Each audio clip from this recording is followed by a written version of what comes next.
Daddy, her baby is freezing. The words cut through the Manhattan Christmas Eve like a blade of ice. David Miller, CEO of a billion-dollar hotel empire, stood frozen as his 5-year-old daughter Emily tugged desperately at his coat, pointing at a young woman huddled on a snow-covered bench, her body curved protectively around an infant whose lips had turned blue. In that single moment, watching his daughter's eyes fill with tears for a stranger's child, David faced a choice that would shatter every wall he'd built since his wife's death. If you're watching from your city tonight, comment below and let me know how far this story has traveled, because what happened next changed 4 lives forever. The Christmas lights of Fifth Avenue blazed like fallen stars against the December darkness, their warmth a cruel mockery to those who had nowhere to go. David Miller adjusted his cashmere scarf against the biting wind, his gloved hand holding tightly to his daughter Emily's mittened one. The little girl skipped beside him, her red coat a splash of color against the monochrome evening, her breath forming small clouds in the frigid air. "Daddy, look at all the lights!" Emily's voice rang with the pure wonder that only children possessed, untainted by the grief that still shadowed her father's eyes. "Mommy would have loved them, wouldn't she?" David's chest tightened at the mention of Sarah. 2 years. It had been 2 years since his wife had died, giving birth to what would have been Emily's little brother. 2 years of learning to navigate a world that felt perpetually off balance, like walking through a house where all the furniture had been rearranged in the dark. "She would have, sweetheart," he managed, his voice rough with suppressed emotion. "She loved Christmas more than anyone I knew." They were heading toward Rockefeller Center, maintaining a tradition that felt both necessary and unbearable. Sarah had insisted they go every year, had made David promise to continue even after Emily protested she was too old for such things. "Promise me," she'd said from her hospital bed, her hand weak in his. "Promise me you'll keep the magic alive for her." The weight of that promise pressed against his shoulders as they walked. Around them, New York pulsed with holiday energy. Shoppers hurried past with bags from Saks and Bergdorf Goodman, their faces flushed with cold and consumerism. Salvation Army bells rang on corners, competing with street musicians playing jazzy renditions of carols. The city that never slept seemed especially wakeful tonight, as if Christmas Eve had injected extra voltage into its veins. David's phone buzzed in his pocket, probably Marcus, his CFO, with another emergency about the Singapore acquisition. Running the Archer Hotel Group meant there was always an emergency, always a fire to put out. He ignored it. Tonight was for Emily. "Daddy, can we get hot chocolate after the tree?" Emily asked, tugging on his hand. "The kind with the really big marshmallows?" "Of course, Em. We can—" Emily stopped so abruptly that David nearly stumbled. Her whole body had gone rigid, her eyes fixed on something across the street. Following her gaze, David saw what had captured her attention. A young woman sitting on a bench in the small pocket park between 2 buildings, barely visible in the shadow cast by the streetlight. "Daddy," Emily whispered, and there was something in her voice that made David's heart skip. "Daddy, look." The woman couldn't have been more than 25, though the harsh realities written on her face made her appear older. Her coat, if you could call the threadbare thing a coat, was held closed with safety pins. Newspaper peeked out from her shoes where the soles had worn through. But it wasn't the woman herself that had stopped Emily in her tracks. It was the bundle in her arms. Even from across the street, David could see the woman's body curved protectively around something, rocking slightly in a rhythm every parent recognized. A thin blanket, more holes than fabric, was wrapped around what could only be an infant. "Daddy, her baby is freezing!" Emily's voice rose with panic. "Look, Daddy, the baby's turning blue!" David's first instinct was to keep walking. It was New York. Homelessness was a reality you learned to navigate around, dropping coins in cups while avoiding eye contact, telling yourself you couldn't save everyone. But Emily was already pulling him toward the crosswalk, her small face set with determination that reminded him painfully of Sarah. Honey, we can't just—" "Mommy wouldn't walk away," Emily said, and the words hit David like a physical blow. "Mommy always said we should help people. She said that's what love looks like, doing something when it's hard." The crosswalk signal changed. Emily was already moving, dragging David along with surprising strength for a 5-year-old. His mind raced through possibilities. Was this safe? What if the woman was dangerous? What if she was on drugs? But Emily's words echoed. Mommy wouldn't walk away. As they approached, David could see the situation was even more dire than it had appeared from across the street. The woman's lips were chapped and bleeding. Her hands, wrapped around the baby, were raw and red with cold. The infant, God, it couldn't be more than 3 months old, was barely moving. The woman's eyes snapped open as they approached, immediately filling with the wary fear of someone who'd learned to expect the worst from strangers. She pulled the baby closer, her body tensing as if preparing to run, though David doubted she had the strength. "Please," she said, her voice hoarse. "Please, I'm not doing anything wrong. I'll move. No," Emily said before David could speak. She was already unwinding her red scarf, the one Sarah had knitted for her last Christmas before she died. "This is for the baby. Please, it's warm." The woman stared at Emily as if she were speaking a foreign language. Her eyes, green, David noticed, startlingly beautiful despite everything, moved between the child and David, searching for the trap, the catch. "We don't want anything," David heard himself saying. His voice sounded strange to his own ears, thick with emotion he couldn't quite name. "My daughter's right. The baby needs warmth." "I don't need charity," the woman said, but her voice broke on the last word. The baby made a small sound, barely a whimper, and her composure crumbled. I tried the shelters, but they're full, and the ones that aren't, they wanted to separate us. They said they could take him, put him in emergency foster care, but I can't. He's all I have. He's everything." David knelt down, his expensive coat dragging in the dirty snow. This close, he could see the baby's face. A tiny, perfect face with skin that had taken on a dangerous palish tinge. The infant's breathing was shallow, too shallow. "What's his name?" Emily asked, her voice soft. "Noah," the woman whispered. "His name is Noah. He's 11 weeks old." "Like the ark," Emily said solemnly. "He saved all the animals from the flood." Despite everything, the woman's lips quirked in what might have been the ghost of a smile. "That's right. My little survivor." David's mind was already calculating. The Archer flagship was 6 blocks away. He had a penthouse suite that was always kept ready, medical staff on call. His phone was in his hand before he'd made a conscious decision. "We need to get you both somewhere warm," he said. "Right now." No arguments. The woman's walls slammed back up. "I told you, I don't need—" "Your baby is showing signs of hypothermia," David said bluntly. "His lips are blue, he's barely responsive. If you don't get him warm in the next hour, you'll be dealing with child services anyway because you'll be in an emergency room." The brutal truth of his words hit her like a slap. Tears began sliding down her cheeks, leaving clean tracks through the grime. "I'm trying," she whispered. "God, I'm trying so hard. I had a job, I had an apartment, but then Noah came early, and there were complications and the medical bills. I lost everything so fast. It happened so fast." "What's your name?" David asked, his voice gentler now. "Anna. Anna Thompson." "Anna, I'm David, and this is Emily. My car is right there." He pointed to the Range Rover parked at the corner, his driver James waiting inside. "Let us help. Just for tonight. Get Noah warm, get some food in you both. Tomorrow you can go back to fighting if you want, but tonight, just let someone help." Anna looked at Noah, whose eyes weren't even open, then at Emily, who was standing there with her scarf extended like an offering, her face full of innocent concern. David saw the exact moment Anna's pride lost the battle with her maternal instinct. "Okay," she whispered. "Okay." David helped her stand, alarmed at how light she was, how her legs shook with the effort.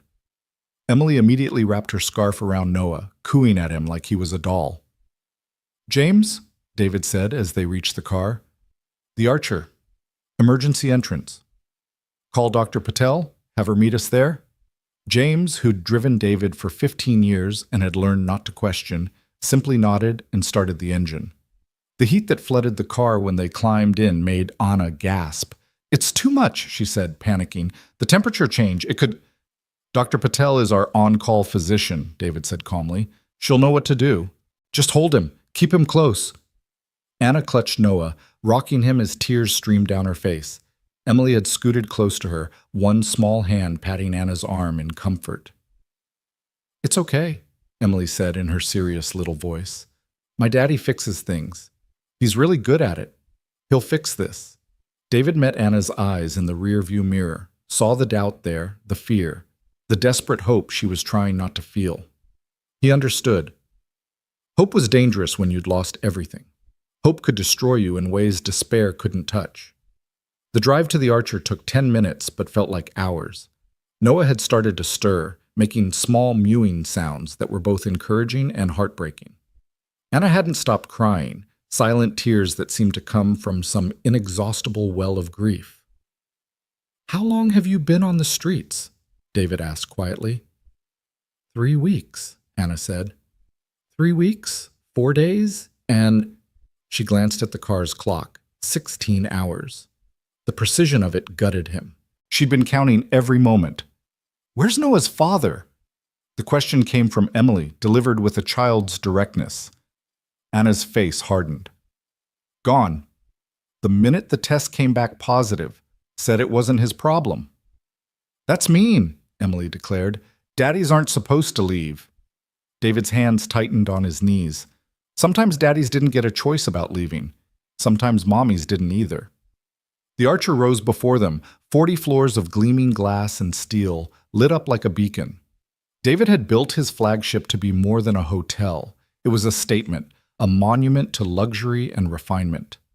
Seeing it through Anna's eyes, he wondered if it looked like salvation or judgment. James pulled into the emergency entrance, a discreet side door used for celebrities and dignitaries who needed privacy. Dr. Patel was already waiting, a small, efficient woman who took one look at Noah and went into action. "Hypothermia, mild to moderate," she said, already checking his vitals. "We need to warm him gradually. Core temperature first." She looked at Anna. "When did he last eat?" "This morning," Anna whispered. I ran out of formula yesterday. I gave him what I had this morning." Dr. Patel's expression didn't change, but David saw her jaw tighten. "We'll take care of it." "Can you walk?" Anna nodded, though she swayed when she stood. David reached for her elbow, steadying her. She flinched from his touch but didn't pull away.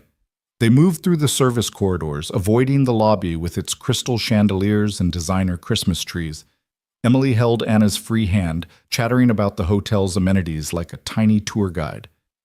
"There's a pool on the roof, and you can see the whole city. And the restaurant has chocolate cake that's this tall." She held her hand above her head. "And the beds are so soft, it's like sleeping on clouds." The penthouse suite David directed them to was one of 3 he kept for special circumstances. 2,500 square feet of understated elegance, with floor-to-ceiling windows offering a panoramic view of Manhattan's glittering skyline. Anna stood in the doorway like she was afraid to enter, like crossing the threshold might cause her to wake up from a dream. This is too much," she said. I can't pay for this." "You're not paying," David said simply. "You're my guest." "I don't understand." Anna's voice was thick with confusion and suspicion. "Why would you do this?" "What do you want?" It was a fair question. David wasn't sure he had an answer. All he knew was that Emily's words kept echoing in his head. Mommy wouldn't walk away. "My wife died 2 years ago," he said, the words coming easier than usual. She was the kind of person who would have stopped, who would have helped. I'm trying to be the kind of person she wanted me to be, the kind of father she wanted me to be. Anna stared at him for a long moment, then looked at Emily, who was bouncing on the suite's massive bed, her grief temporarily forgotten in the excitement of the moment. "I'm sorry," Anna said softly. "About your wife." "I'm sorry about your situation," David replied. "Now, let Dr. Patel examine Noah properly. There's a full kitchen. We'll get formula, diapers, whatever you need. When was the last time you ate?" Anna's silence was answer enough. David picked up the room phone. "Room service? This is David Miller. I need a full dinner service sent to Penthouse C, and have someone go to the pharmacy, formula, diapers, infant supplies, complete setup. Women's clothing too, size." He looked at Anna questioningly. 6, she whispered. But I can't. You can and you will, David said firmly. Tomorrow, we can discuss your options, connect you with services, whatever you need. Tonight, you're safe. Both of you. Doctor? Patel had Noah on the bed, carefully warming him with heated blankets. His color was already improving, and he'd started to cry, weak but insistent cries that made Anna sob with relief. He's going to be fine, Dr. Patel assured her. Dehydrated, hungry, but fine. Babies are resilient. But Mom, she turned her stern gaze on Anna. You're malnourished, exhausted, and showing signs of severe stress. When was the last time you slept? Really slept? Time gets fuzzy on the street, Anna admitted. Then that's what you do tonight. Sleep, eat. Let your body remember what it's like to be warm and safe. Emily had crawled across the bed to where Noah lay, studying him with intense curiosity. He's so small, she said wonderingly. Was I ever that small, Daddy? Smaller, David said, remembering Emily as a newborn, how terrified he'd been that he might break her, how Sarah had laughed at his fumbling attempts at diaper changes. You were 5 pounds, 3 ounces. Noah was 4 pounds, 8 ounces, Anna said softly. The NICU nurses called him their little fighter. Like his mommy, Emily said matter-of-factly. Room service arrived with a parade of carts, soup, salad, pasta, chicken, vegetables, an entire chocolate cake that made Emily squeal with delight. Anna stared at the spread like it might disappear if she blinked. This is too much, she kept saying. Eat, David said gently. Doctor's orders. Anna took a tentative bite of soup, then another. Then suddenly she was eating like she was afraid someone might take it away. David had to look away from the desperate hunger in her movements, the animal need that refined table manners couldn't quite hide. Emily, oblivious to the undercurrents, kept up a steady stream of chatter. She told Anna about her school, her best friend Chloe, her ballet classes, the puppy she was hoping to get for her birthday. Normal, everyday things that seemed to both comfort and pain Anna in equal measure. You must miss it, Anna said suddenly. Normal life. Before. She wasn't looking at David, but he knew the comment was directed at him. Every day, he admitted, but Emily helps. Children don't let you wallow. They demand life keeps moving forward. Noah's all that kept me going, Anna said, stroking her son's cheek as he took his bottle with enthusiasm. There were nights I thought about, but then he'd cry, and I'd know I had to keep fighting. For him. The pharmacy delivery arrived, bags and bags of supplies, diapers, formula, bottles, clothes, blankets, everything a baby could need. The clothing for Anna was simple but quality, jeans, sweaters, undergarments, a warm coat that actually fit. Nobody's ever... Anna couldn't finish the sentence. There's a full bathroom through there, David said, pointing. Bathtub, shower, whatever you prefer. Take your time. Emily and I will watch Noah. Anna looked uncertain. You don't have to...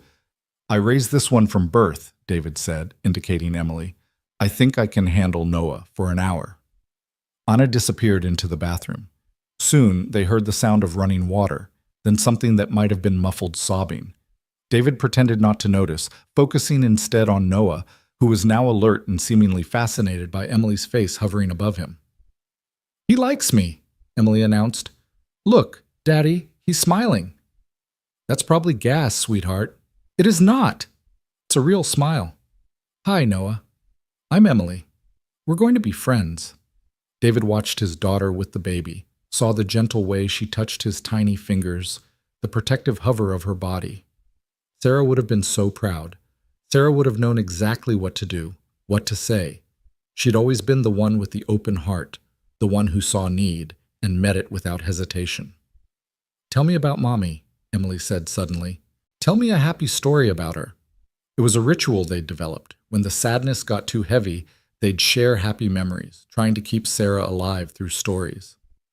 Well, David said, settling into the oversized armchair with Emily curled in his lap, while Noah dozed in his bassinet.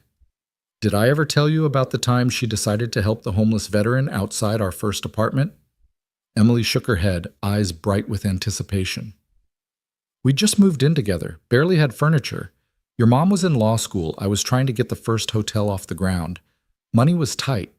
But there was this veteran, Michael, who sat outside our building every day.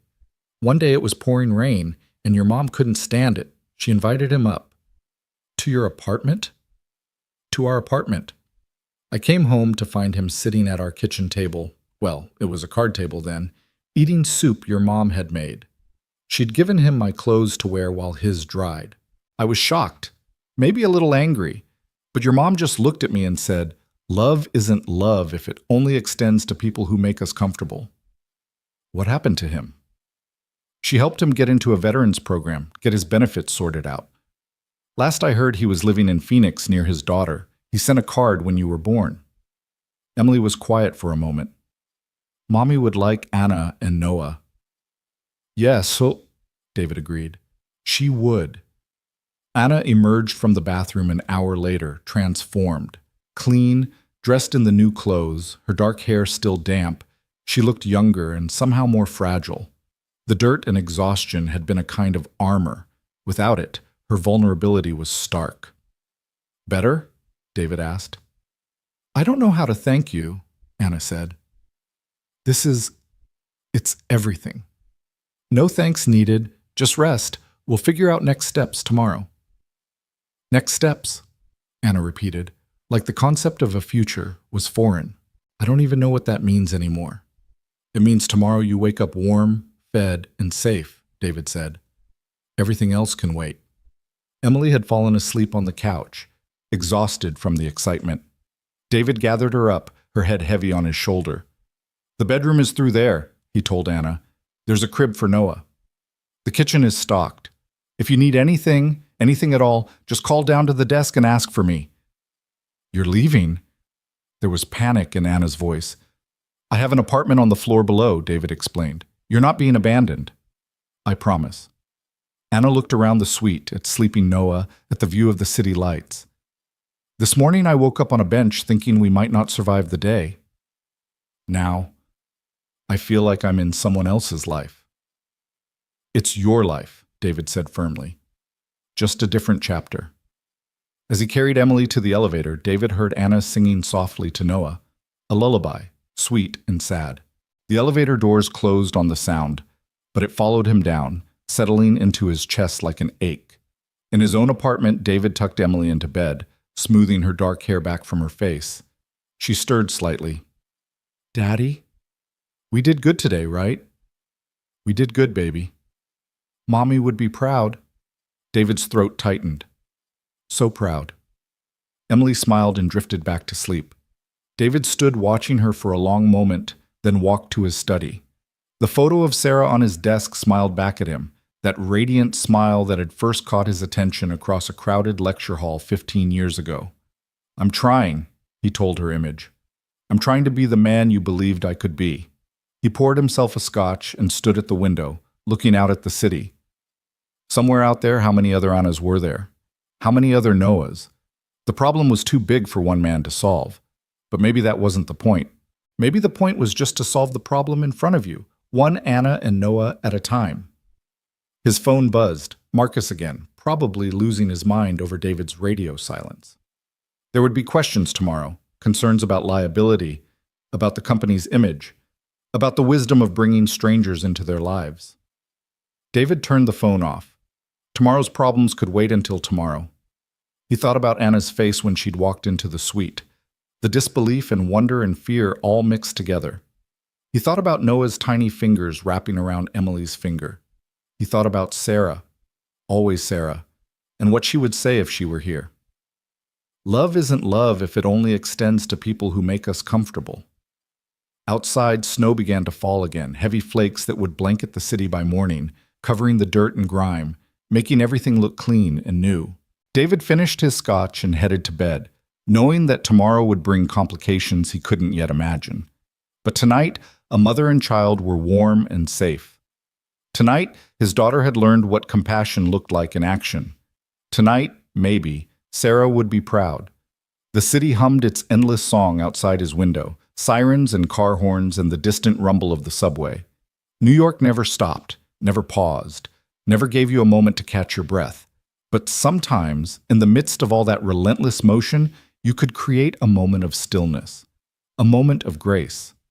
David closed his eyes and tried not to think about Anna's green eyes, the way they'd looked when she'd said, "Nobody's ever makaetit ishcharaso sechem," and couldn't finish. He tried not to think about how long it had been since he'd felt truly useful, truly needed, truly alive. Change was coming. He could feel it in the air, like the electricity before a storm. Whether he was ready or not, whether it was wise or not, something had shifted tonight. The careful walls he'd built around his heart, the ones that kept him functional but numb, had developed a crack. And through that crack, life was beginning to seep in again. The morning arrived with a gentleness that felt almost foreign to Anna. For the first time in weeks, she woke not to the harsh bite of cold or the hostile stare of a security guard, but to soft sheets and the warm weight of Noah sleeping peacefully beside her. The suite was bathed in pale winter light, Manhattan spread out below like a different world entirely, one she could observe but no longer belonged to. Noah stirred, his tiny fist finding its way to his mouth, and Anna felt the familiar surge of fierce love mixed with terror. Every day since his birth had been a battle against impossible odds, and now this strange respite felt more frightening than another night on the streets. At least she understood the rules there. Here, in this palace of glass and marble, she was lost. A soft knock interrupted her thoughts. Anna tensed, pulling Noah closer, the animal instinct to protect still sharp despite the luxury surrounding them. "Anna? It's David. May I come in?" She found him standing in the doorway with Emily, both dressed for the day, carrying bags that smelled of fresh bread and coffee. Emily was practically vibrating with excitement, her dark hair pulled into pigtails that bounced as she moved. "We brought breakfast," Emily announced, pushing past her father with the confidence of a child who'd never met a room she didn't own. "Daddy says you might not know what you like, so we got everything. There's croissants and bagels and fruit and eggs and bacon and—" "Emily, breathe," David said with fond exasperation. He met Anna's eyes, and she saw something there that made her chest tighten. Not pity, which she'd grown used to, but a kind of careful respect. "How did you sleep?" "Like the dead," Anna admitted, then immediately worried it was the wrong thing to say. Too honest, too raw. But David just nodded. "First good night's sleep does that. After Sarah died, I didn't sleep properly for 3 months. Then one night, my body just gave up fighting, and I slept for 14 hours straight. Emily thought I died too." "I did not," Emily protested, but her face had gone serious. "I just got scared when you wouldn't wake up." Anna watched them, this father and daughter navigating grief with the clumsy grace of people who loved each other too much to let pain win. It made her think of her own father, how he disappeared one day when she was 7 and never came back. Her mother had spent the rest of her short life looking for him in bottles and strangers' faces. "Thank you for breakfast," Anna said, accepting a coffee cup from David. The first sip was heaven. Real coffee, not the watered-down stuff from shelter kitchens or the instant packets she'd sometimes stolen from convenience stores. "There's something we need to discuss," David said, settling into one of the suite's plush chairs, while Emily immediately gravitated toward Noah, cooing over him like he was a fascinating new toy. Anna's stomach dropped. Here it comes, she thought. The catch, the price. There was always a price. "I've made some calls," David continued, and Anna gripped her coffee cup tighter. "There's a program through the Manhattan Family Housing Initiative.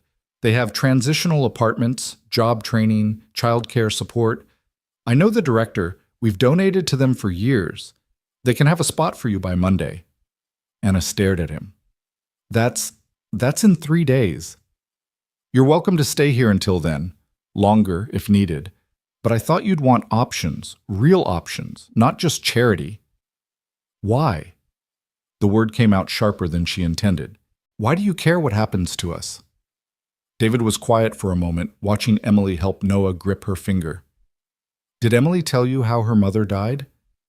She said, "In childbirth.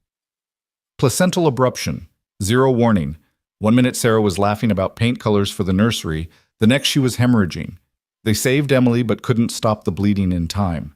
Sarah got to hold her for exactly 3 minutes before—" He stopped, his jaw working. Anna recognized the look, the way grief could ambush you mid-sentence even years later. "I'm sorry," she whispered. "The point is, life can change in an instant. You know that better than most." Sarah believed in karma, in putting good into the world. She would have said meeting you wasn't random, that there was a reason Emily saw you on that bench. "You don't believe that?" David's smile was rueful. "I'm a businessman. I believe in spreadsheets and contracts and quantifiable results. But Emily has Sarah's heart, and when she sees someone who needs help, she can't walk away. Neither could her mother. I'm trying to honor that." Before Anna could respond, David's phone rang. He glanced at it, frowning. "I'm sorry. I need to take this." "It's the head of our Shanghai office." He stood, then paused. "The hotel services are at your disposal. Spa, restaurants, anything you need. Just charge it to the room." After he left, Anna sat in bewildered silence while Emily chattered to Noah about her favorite Disney movies. The casual mention of charging things to the room, as if Anna was the kind of person who'd ever done such a thing, made her want to laugh and cry simultaneously. "Do you want to see the pool?" Emily asked suddenly. "It's on the roof and it's heated, and you can swim while it's snowing." "I don't have a swimsuit," Anna said automatically. "The gift shop has them." "Come on!" Emily was already heading for the door, and Anna found herself following, Noah bundled against her chest in a carrier that had appeared with yesterday's supplies. The elevator rose smoothly, silently, opening onto a world Anna couldn't have imagined. The rooftop pool was enclosed in glass, yes, but it was the view that stole her breath. Manhattan stretched out in every direction, buildings piercing the gray sky like crystal formations. Steam rose from the pool's surface, creating an ethereal fog that made the whole space feel dreamlike. "Isn't it beautiful?" Emily said, spinning in circles. "Mommy designed it." "Well, she helped. She said people needed a place to float above their problems." Float above their problems? Anna almost laughed at the irony. Her problems felt like they had followed her up here 30 floors above the street, impossible to escape even in this paradise. "Mrs. Miller must have been special," Anna said. "She was the best mommy in the whole world," Emily said matter-of-factly. "She used to sing me songs she made up, and she could braid hair in fancy ways, and she never got mad even when I was bad." "You? Bad? I can't imagine." Emily grinned, a mischievous expression that transformed her face. "One time I put glitter in Daddy's shampoo. His head sparkled for a week. Mommy laughed so hard she cried."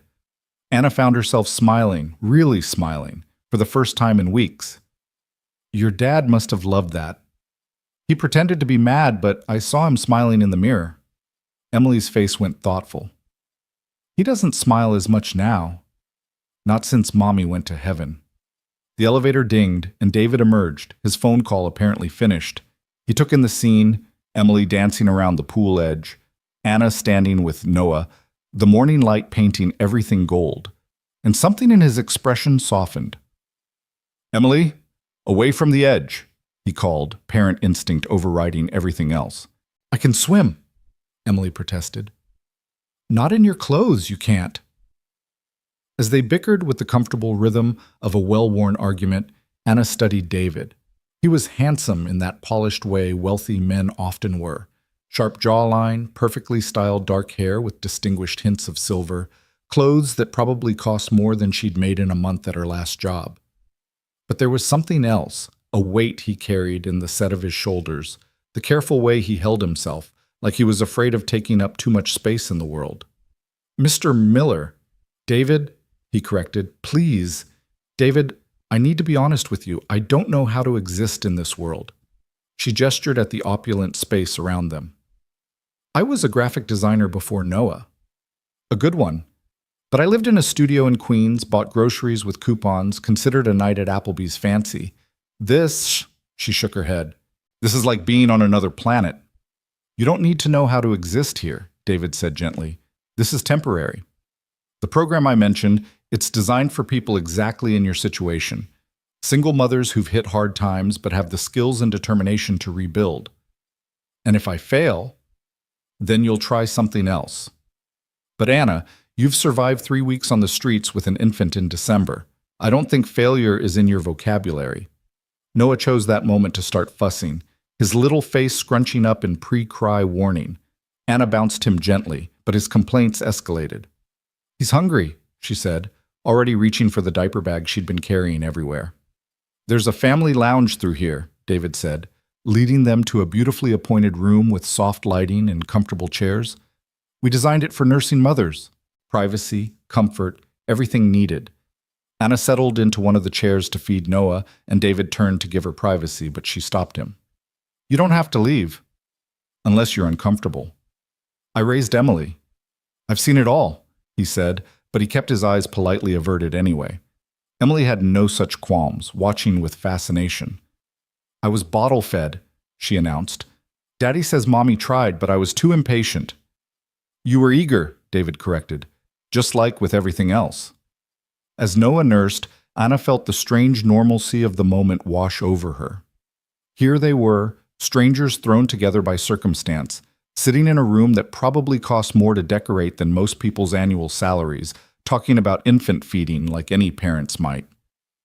"Can I ask you something?" Anna said. "About your wife?" David nodded. "How do you do it?" "Keep going, I mean. Keep being a parent when half of you is gone." David was quiet for so long Anna thought he wouldn't answer. When he spoke, his voice was rough. "Some days I don't know. Some days I'm just going through the motions, hoping Emily doesn't notice. But then she'll do something, laugh at a joke, master a ballet move, help a stranger on a bench, and I see Sarah in her. Not gone, just transformed, continuing through Emily." "That's beautiful," Anna whispered. "That's survival," David corrected. "We tell ourselves stories to make the unbearable bearable." The honesty of it, the raw admission, made Anna's eyes burn with unshed tears. She'd been telling herself stories too, that Noah's father would come back, that she'd find another job quickly, that the eviction was temporary. Story after story until reality crushed them all. "What's your story now?" David asked. "What do you tell yourself?" "That Noah deserves better than a mother who failed him before he was even 3 months old." "No." The fierceness in David's voice startled her. "No, that's not the story. The story is that Noah has a mother who fought impossible odds to keep him safe, who chose sleeping on benches over being separated from him, who survived what would break most people." Emily, who had been uncharacteristically quiet, piped up. "Like a superhero. Mommy used to say superheroes aren't the ones who never fall down. They're the ones who always get back up." Anna looked at this little girl who'd lost so much but still shone with hope, and felt something crack inside her chest. Not breaking, but opening. Like light getting in through boarded windows. The rest of the morning passed in a blur of ordinary magic.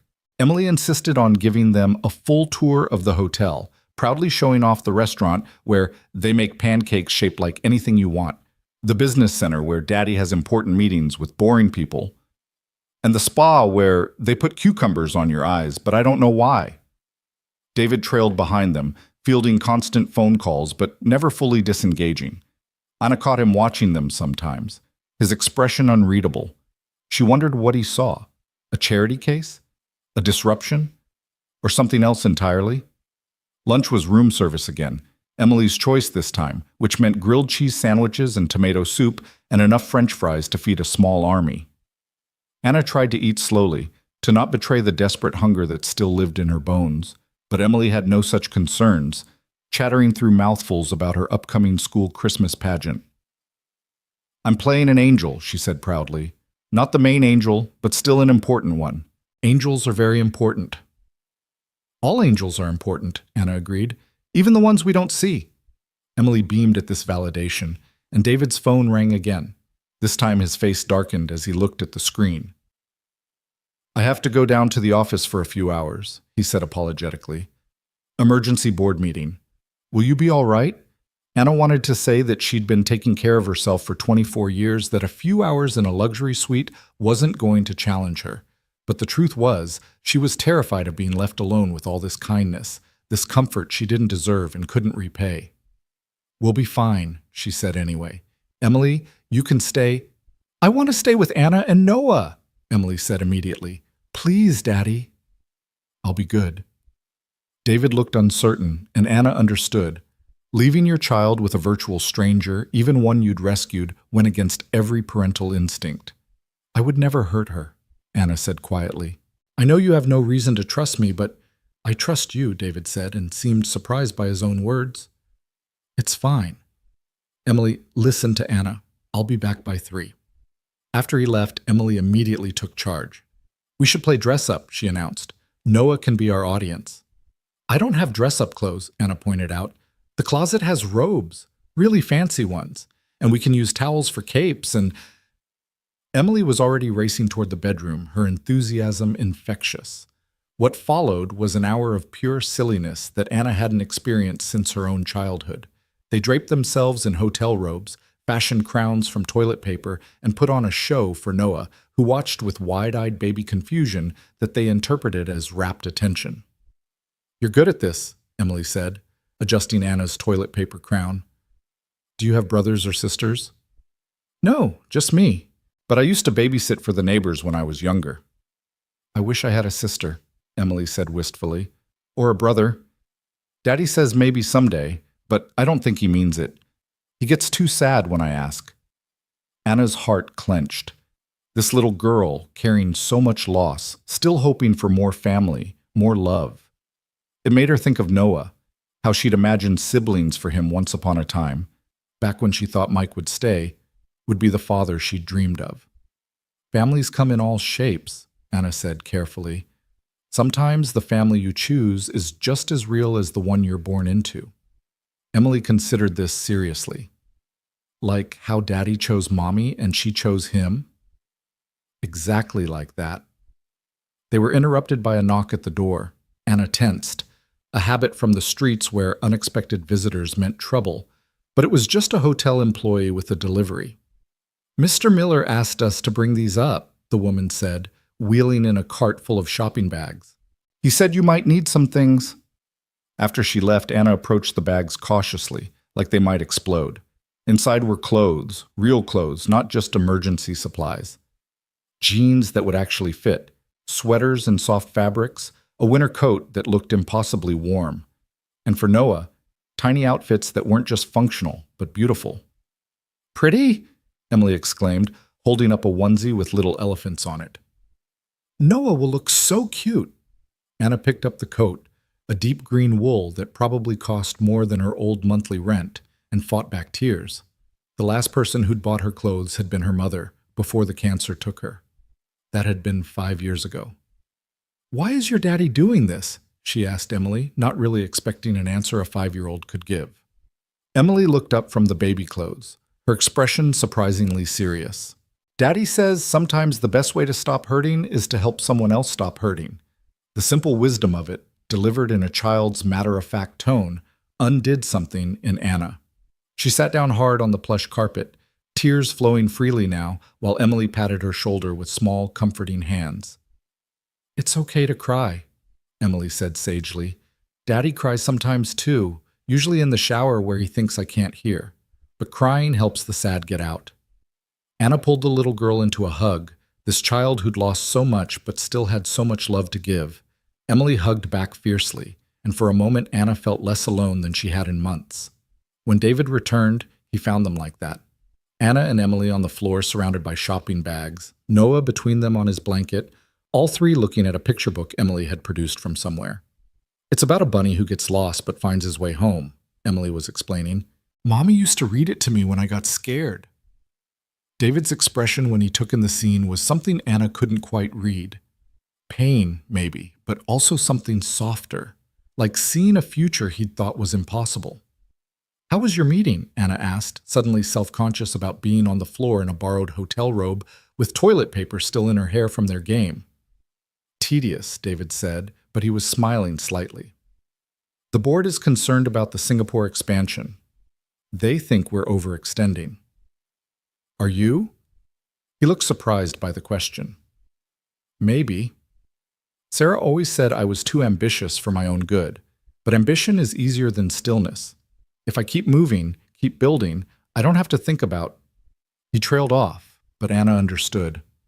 She'd been the same after her mother died, taking on extra shifts, extra projects, anything to avoid the quiet moments when grief could catch up. "Daddy, can Anna and Noah come to my Christmas pageant?" Emily asked suddenly.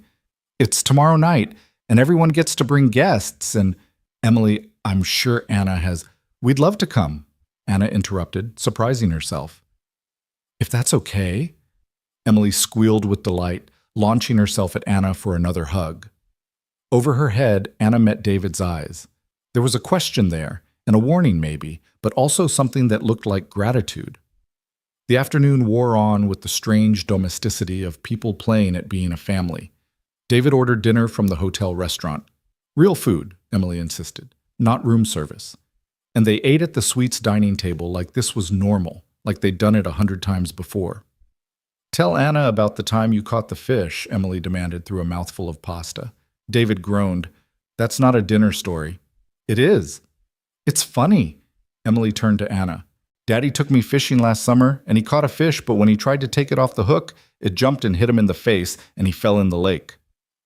"The fish was clearly vindictive," David said with mock seriousness. "It had been planning that attack all morning." "Fishes can't plan," Emily giggled. "They don't have big enough brains." "This one did." It was an evil genius fish. As they bantered, Anna found herself laughing, really laughing, for the first time since Noah's birth, maybe longer. She'd forgotten what it felt like to be part of something warm and silly and safe. Noah, who'd been contentedly watching from his bouncer, chose that moment to produce what could only be described as an explosive diaper. The smell was immediate and overwhelming. "Oh God," Anna muttered, jumping up. "I'm so sorry, Baptism by fire," David said calmly. Or in this case, baptism by... Well, Emily once managed to hit the ceiling during a change. The ceiling, Anna. I still don't understand the physics of it. It was baby's superpowers, Emily said solemnly. As Anna changed Noah, she could hear David and Emily clearing the table, their voices a comfortable duet of routine. This was what she'd imagined when she was pregnant. Not the luxury, but the partnership, the shared jokes, the easy rhythm of family life. "All clean," she announced, returning with a fresh-smelling Noah. "Can I hold him?" Emily asked. "I promise to be careful." Anna looked at David, who nodded. "She's actually very good with babies. One of her friends has a little brother." Emily sat very still as Anna placed Noah in her arms, supporting his head like she'd been taught. Noah stared up at her with that unfocused baby intensity, and Emily stared back, fascinated. "He has your eyes," Emily told Anna. "Green like emeralds. Mommy had green eyes too." David went very still. Anna saw him swallow hard, his hand gripping the back of the chair. "Did she?" Anna asked gently. "The most beautiful green," Emily said, still focused on Noah. "Daddy said they were like looking at spring." "I said that." David's voice was rough. "At the cemetery. You thought I wasn't listening, but I was." The moment hung there, fragile and painful and somehow precious. Anna watched David struggle with memory, with grief that clearly still had the power to ambush him. "Your mommy sounds like she was beautiful inside and out," Anna said to Emily. "She was," Emily agreed, "but Daddy says beautiful isn't about how you look. It's about how you make other people feel." "Smart Daddy," Anna murmured, catching David's eye. He looked away, but not before she saw the sheen of tears he was fighting. As evening settled over the city, the lights coming on like stars in the windows of surrounding buildings, Emily began to yawn. "Bedtime, little one," David said. "But I'm not tired," Emily protested, even as she rubbed her eyes. "The pageant's tomorrow. Angels need their sleep." Emily pouted but didn't argue further. She kissed Noah's forehead gently, then surprised Anna by kissing her cheek too. "Good night, Anna. I'm glad we found you." After Emily was tucked into the pull-out sofa bed, insisting she wanted to stay close to Noah, David and Anna found themselves alone in the living area, the city lights their only illumination. "She's extraordinary," Anna said softly. "She saves me every day," David admitted. "After Sarah, I wanted to disappear, just cease existing. But Emily needed breakfast and lunch and dinner. She needed school drop-offs and bedtime stories and someone to check for monsters under the bed. She needed me to keep breathing even when I didn't want to. I understand that, Anna said. Noah's the only reason I'm still here. They sat in comfortable silence, two people who understood loss in their bones, watching the city pulse with life below them. The offer stands, David said finally. The program. But there's no rush. Stay as long as you need. Why? Anna asked again. The real reason. David was quiet for so long she thought he wouldn't answer. When he spoke, his voice was barely above a whisper. Because, for the first time in 2 years, Emily laughed like she used to. Really laughed. Not the careful kind that's afraid of seeming too happy, and because, he paused, seeming to wrestle with the words.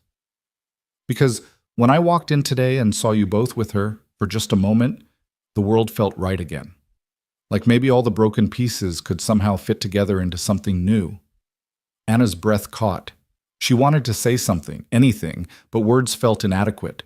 Instead, she reached across the space between them and touched his hand briefly. He turned his palm up, catching her fingers for just a moment before letting go. I should check on Noah, she said, standing. Anna. She turned back. David was silhouetted against the windows, his expression hidden. Thank you. For tonight. For letting Emily... Just thank you. Anna nodded, not trusting her voice, and went to check on her son. Noah was sleeping peacefully in his crib, tiny chest rising and falling with perfect rhythm. Next to him, Emily had kicked off her covers, one arm flung out like she was reaching for something in her dreams. Anna covered her gently, and Emily stirred slightly. Anna? She mumbled, still mostly asleep. Yes, sweetheart? Are you going to stay? Anna looked at this little girl who'd lost so much, at her baby son who deserved so much better, at the lights of the city that had chewed her up and spit her out and somehow led her here. For now, she whispered. I'm staying for now. Emily smiled and drifted back to sleep. Anna stood watching both children, hers and this one who'd claimed a piece of her heart in less than 2 days, and wondered if maybe, just maybe, broken things really could be put back together. Not the same as before, but different. Maybe even stronger. Outside, snow began to fall again, and Anna thought about David's words, all the broken pieces fitting together into something new. It sounded impossible. It sounded like hope. It sounded like the kind of story Sarah Miller might have believed in. And for the first time in months, Anna let herself believe in it too. The auditorium of St. Catherine's Elementary was exactly what Anna had expected from a private school on the Upper East Side. Polished wood floors, perfect acoustics, and parents who looked like they'd stepped out of a Ralph Lauren catalog. She stood at the entrance holding Noah, acutely aware that despite the new clothes David had bought her, she still felt like she had homeless stamped on her forehead. There's Daddy! Emily exclaimed, waving enthusiastically from her position in the angel chorus on stage. She was wearing a white robe with gold tinsel wings, her face glowing with excitement. David appeared at Anna's elbow, having arrived separately from his office. He'd changed from his business suit into something more casual, but still expensive. Dark jeans and a cashmere sweater that probably cost more than Anna's entire former wardrobe. You came, he said, and there was something in his voice that suggested he hadn't been entirely sure she would. I promised Emily, Anna said simply. I don't break promises to children. They found seats near the middle, David nodding to various parents who eyed Anna with poorly concealed curiosity. She could practically hear their thoughts. Who was this woman with David Miller? Where was she 2 years ago when Sarah died and the gossip mill went into overdrive about eligible widowers? Ignore them, David murmured. Half of them are on their third marriages, and the other half are held together by Xanax and wine. Anna stifled a laugh, adjusting Noah, who was fascinated by the stage lights. An elegant blonde woman in the row ahead turned around, her smile sharp as crystal. David, how wonderful to see you here. And who's this? Her eyes raked over Anna with the kind of assessment that cataloged everything from her drugstore mascara to the price tag on her new coat. This is Anna Thompson, David said smoothly. Anna, this is Margaret Whitfield. Her daughter Chloe is Emily's best friend. Oh, you're the one staying at the hotel. Margaret's voice rose just enough to ensure the surrounding parents heard. Emily told Chloe all about you. Such a generous thing David's doing, taking in a homeless mother and baby. The holidays really do bring out the charity in people, don't they? The words hit Anna like ice water. Charity. That's what she was. David's good deed for the season, something to make him feel better about his wealth while she played the grateful pauper. Anna's my friend. Emily's voice rang out from the stage, clear and fierce. The entire chorus had gone quiet, and Emily was standing with her hands on her hips, glaring at Margaret. She's not Charity. She's my friend and Noah's mommy, and she's staying with us because we want her to. Emily, her teacher said gently, we need to start the program. But Emily wasn't done. And Mrs. Whitfield, my mommy said, if you don't have anything nice to say, you should keep your mouth shut. A ripple of shocked laughter went through the audience. David's face was a study in mixed emotions, mortification, pride, and something that looked like suppressed amusement. Margaret turned back around, her face flushed. I'm sorry, David started to say to Anna, but she shook her head. Don't. She's defending me. No one's ever... Anna's voice caught. No one's defended me like that since my mother died. The pageant began, but Anna barely heard the songs and readings. She was too aware of David beside her, of the way he unconsciously leaned toward her when Noah fussed, how he smiled when Emily forgot her line and improvised something about angels liking chocolate chip cookies. This was what Mike had promised her: partnership, family, belonging. But Mike had run the moment things got difficult, while David, a complete stranger, had opened his world to her without asking for anything in return. It didn't make sense. Nothing about the last 3 days made sense. After the pageant, Emily bounded over to them, still in her angel costume. Did you see me? Did you see when I sang the high note? You were perfect, David said, scooping her up, even when you improvised. Mrs. Whitfield was being mean, Emily said, shooting a glare at the woman's retreating back. Mommy said we should stand up to bullies. Your mom was right, Anna said. Thank you for standing up for me. Emily wriggled out of David's arms and took Anna's free hand. Come on! There's cookies and juice in the cafeteria, and I want to show you to my friends. Before Anna could protest, she was being dragged through the crowd, David following with an apologetic shrug. Emily introduced her to what seemed like half the school. This is Anna and baby Noah, and they're staying with us, and Anna's really good at dress-up. And Noah is really cute. And did you know he's only 3 months old? Some parents were kind, offering congratulations on Noah and polite conversation. Others kept their distance, clearly uncomfortable with the situation. Anna felt like an exhibit at a zoo. The homeless woman David Miller had rescued, a story they'd tell over wine later. I need some air, she told David after an hour of forced smiles and awkward small talk. There's a garden courtyard through here, he said, leading her outside. The December air was sharp but clean, a relief after the cloying warmth of the cafeteria. Anna sank onto a bench, Noah sleeping against her chest. David sat beside her, maintaining a careful distance. I'm sorry about Margaret, he said. She's always been honest, Anna finished. She said what everyone was thinking. I am Charity. This whole thing, staying at the hotel, the clothes, coming to Emily's school, I'm a project. You're a good deed. You're not. I am, Anna insisted, and that's okay. I'm grateful, David. More grateful than you can imagine. But I'm not naive. Men like you don't just take in women like me without expecting something. David was quiet for a long moment. When he spoke, his voice was different, harder. You want to know what I expect? Fine. I expect to sleep through one night without dreaming about Sarah dying. I expect to look at Emily without seeing everything she's lost. I expect to feel something other than emptiness where my heart used to be.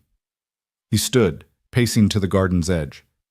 You think you're my charity project? You're wrong. You and Noah, you're proof that life keeps going even when it shouldn't. When I saw Emily with you both yesterday, laughing, playing, just being a kid again, that wasn't charity. That was salvation. Anna stared at him, this man who commanded boardrooms and billion-dollar deals coming apart in a school garden. She stood, shifting Noah to one arm, and touched David's shoulder. I'm sorry, she whispered. I'm so used to defending myself, I forget that other people might be broken too. David turned to face her, and for a moment they were close enough that she could see the gold flecks in his brown eyes, could smell his cologne, something expensive and subtle. The space between them hummed with possibility. "Daddy!" "Anna!" Emily's voice shattered the moment. She came running into the garden, her angel wings crooked. "They're doing the Teacher Appreciation Awards. We have to go back." David stepped back, the moment broken. But as they walked back inside, Anna felt something had shifted. The careful walls they'd both maintained had cracked, revealing the raw truth underneath. They were two people drowning in different oceans, but somehow finding air in each other's presence. The next morning arrived gray and cold, snow clouds heavy over Manhattan. Anna woke to find David already in the suite's kitchen, making coffee while Emily sat at the counter eating cereal and chattering about her friend Isabella's birthday party next week. "Can Anna and Noah come?" Emily asked through a mouthful of Lucky Charms. "That's up to Isabella's parents, sweetheart," David said carefully. "But I want them there. Isabella has a baby brother too, and Noah could play with him." Anna accepted a cup of coffee from David, their fingers brushing in the exchange. That brief contact sent an unexpected jolt through her. When was the last time she'd been touched with gentleness by someone who wasn't her child? "We need to talk about Monday," David said quietly. "The program I mentioned." "Right. Reality." Anna tried to keep the disappointment out of her voice. Of course this couldn't last. Glass slippers always had midnight deadlines. "I spoke with the director yesterday. They have a 2-bedroom apartment in Washington Heights. It's not fancy, but it's safe, clean. The program provides 18 months of subsidized rent while you get back on your feet. They also have job placement assistance, childcare vouchers, even therapy if you want it." "Therapy?" Anna almost laughed. Where would she even begin? "My mother died and I found her. My boyfriend abandoned me. I lost everything and lived on the streets with an infant. Some things were too broken for therapy to fix." "It sounds perfect," she said instead. "There's another option," David said, not meeting her eyes. "The hotel has a staff position opening up. Guest services coordinator. It comes with an apartment, a small 1-bedroom in the building we own on East 78th. Not charity," he added quickly. "You'd be working. Full benefits, decent salary. The hotel provides employee childcare." Anna's hand stilled on her coffee cup. "Why would you do that? "Because you're qualified. I looked you up, your portfolio, your work history. You're talented, Anna. You just hit a rough patch." "You looked me up?" David had the grace to look embarrassed. "I wanted to understand how someone like you ended up on the streets," Anna finished. "It's simpler than you think. Hospital bills from Noah's birth. Complications meant I couldn't work for 2 months. No work meant no income. No income meant eviction. No apartment meant no address for job applications. It's a downward spiral that's almost impossible to stop once it starts." "But it can be stopped," David said. "The position, it's real. No special treatment. You'd report to Marcus, my CFO. He doesn't do favoritism, trust me. If you're not good at the job, you're out." Emily, who'd been suspiciously quiet, suddenly piped up. "If Anna works at the hotel, does that mean I'll see her every day?" "It means Anna would be very busy," David said carefully. "This would be her job, not whatever you're imagining, Em." But Emily was already spinning fantasies. "Noah could come to my school's daycare. We could have lunch together. Anna could help with my homework." "Emily." David's voice held a warning. Anna looked between them, this father trying to maintain boundaries while offering her a lifetime. This little girl who'd already decided Anna belonged in their world. It was too much, too fast, too good to be true. "I need to think," she said. David nodded. "Of course. Take your time. The program doesn't need an answer until Sunday." Before anyone could say more, David's phone rang. He frowned at the screen, then answered with a terse, "Miller." His face darkened as he listened. "No comment. No, Marcus, I said no comment. I don't care what they're printing." He hung up, his jaw tight. Anna felt dread pool in her stomach. "What is it?" she asked. David was already pulling up something on his tablet. He turned it toward her, and Anna's heart sank. The headline screamed, "Hotel Mogul's Homeless Mistress, David Miller's Scandalous New Romance." The article was accompanied by a photo clearly taken yesterday at the school. David's hand on Anna's back as he guided her inside, Emily between them like a perfect family portrait. Another showed them in the garden, standing close enough to suggest intimacy. "Oh God," Anna breathed. "David, I'm so sorry. This is—" "Bullshit," David said flatly. "This is complete bullshit, and we're going to ignore it." But Anna was already reading, each word a nail in the coffin of her dignity. The article painted her as a gold digger who targeted a grieving widower, using her baby to manipulate his daughter. They'd even found Mike somehow, quoted him saying Anna had always been ambitious above her station. "Mommy said newspapers lie," Emily said, peering at the tablet.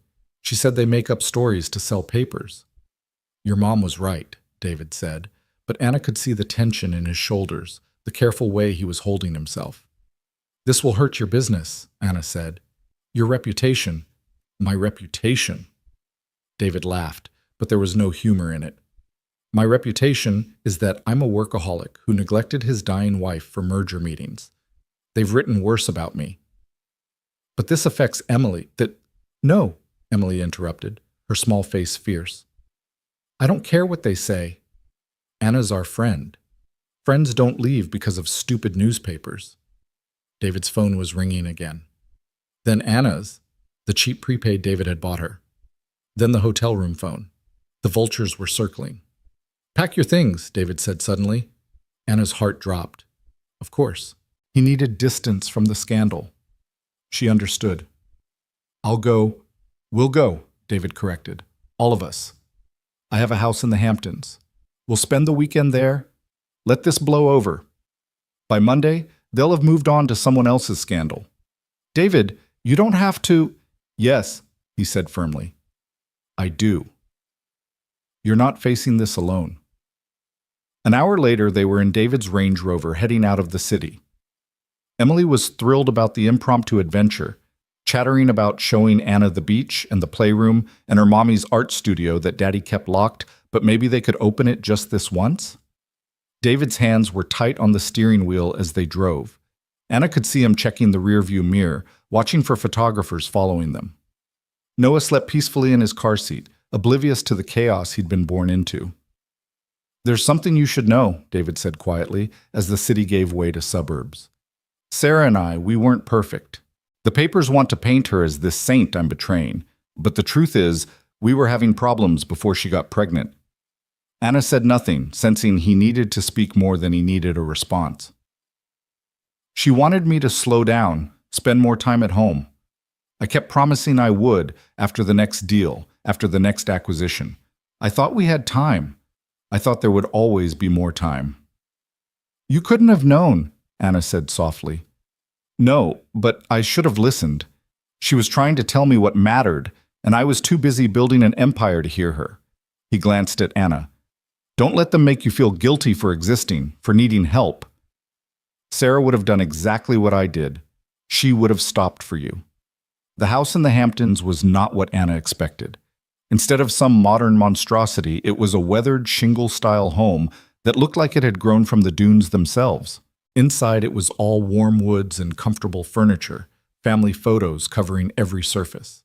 "Mommy loved it here," Emily said, running through the rooms.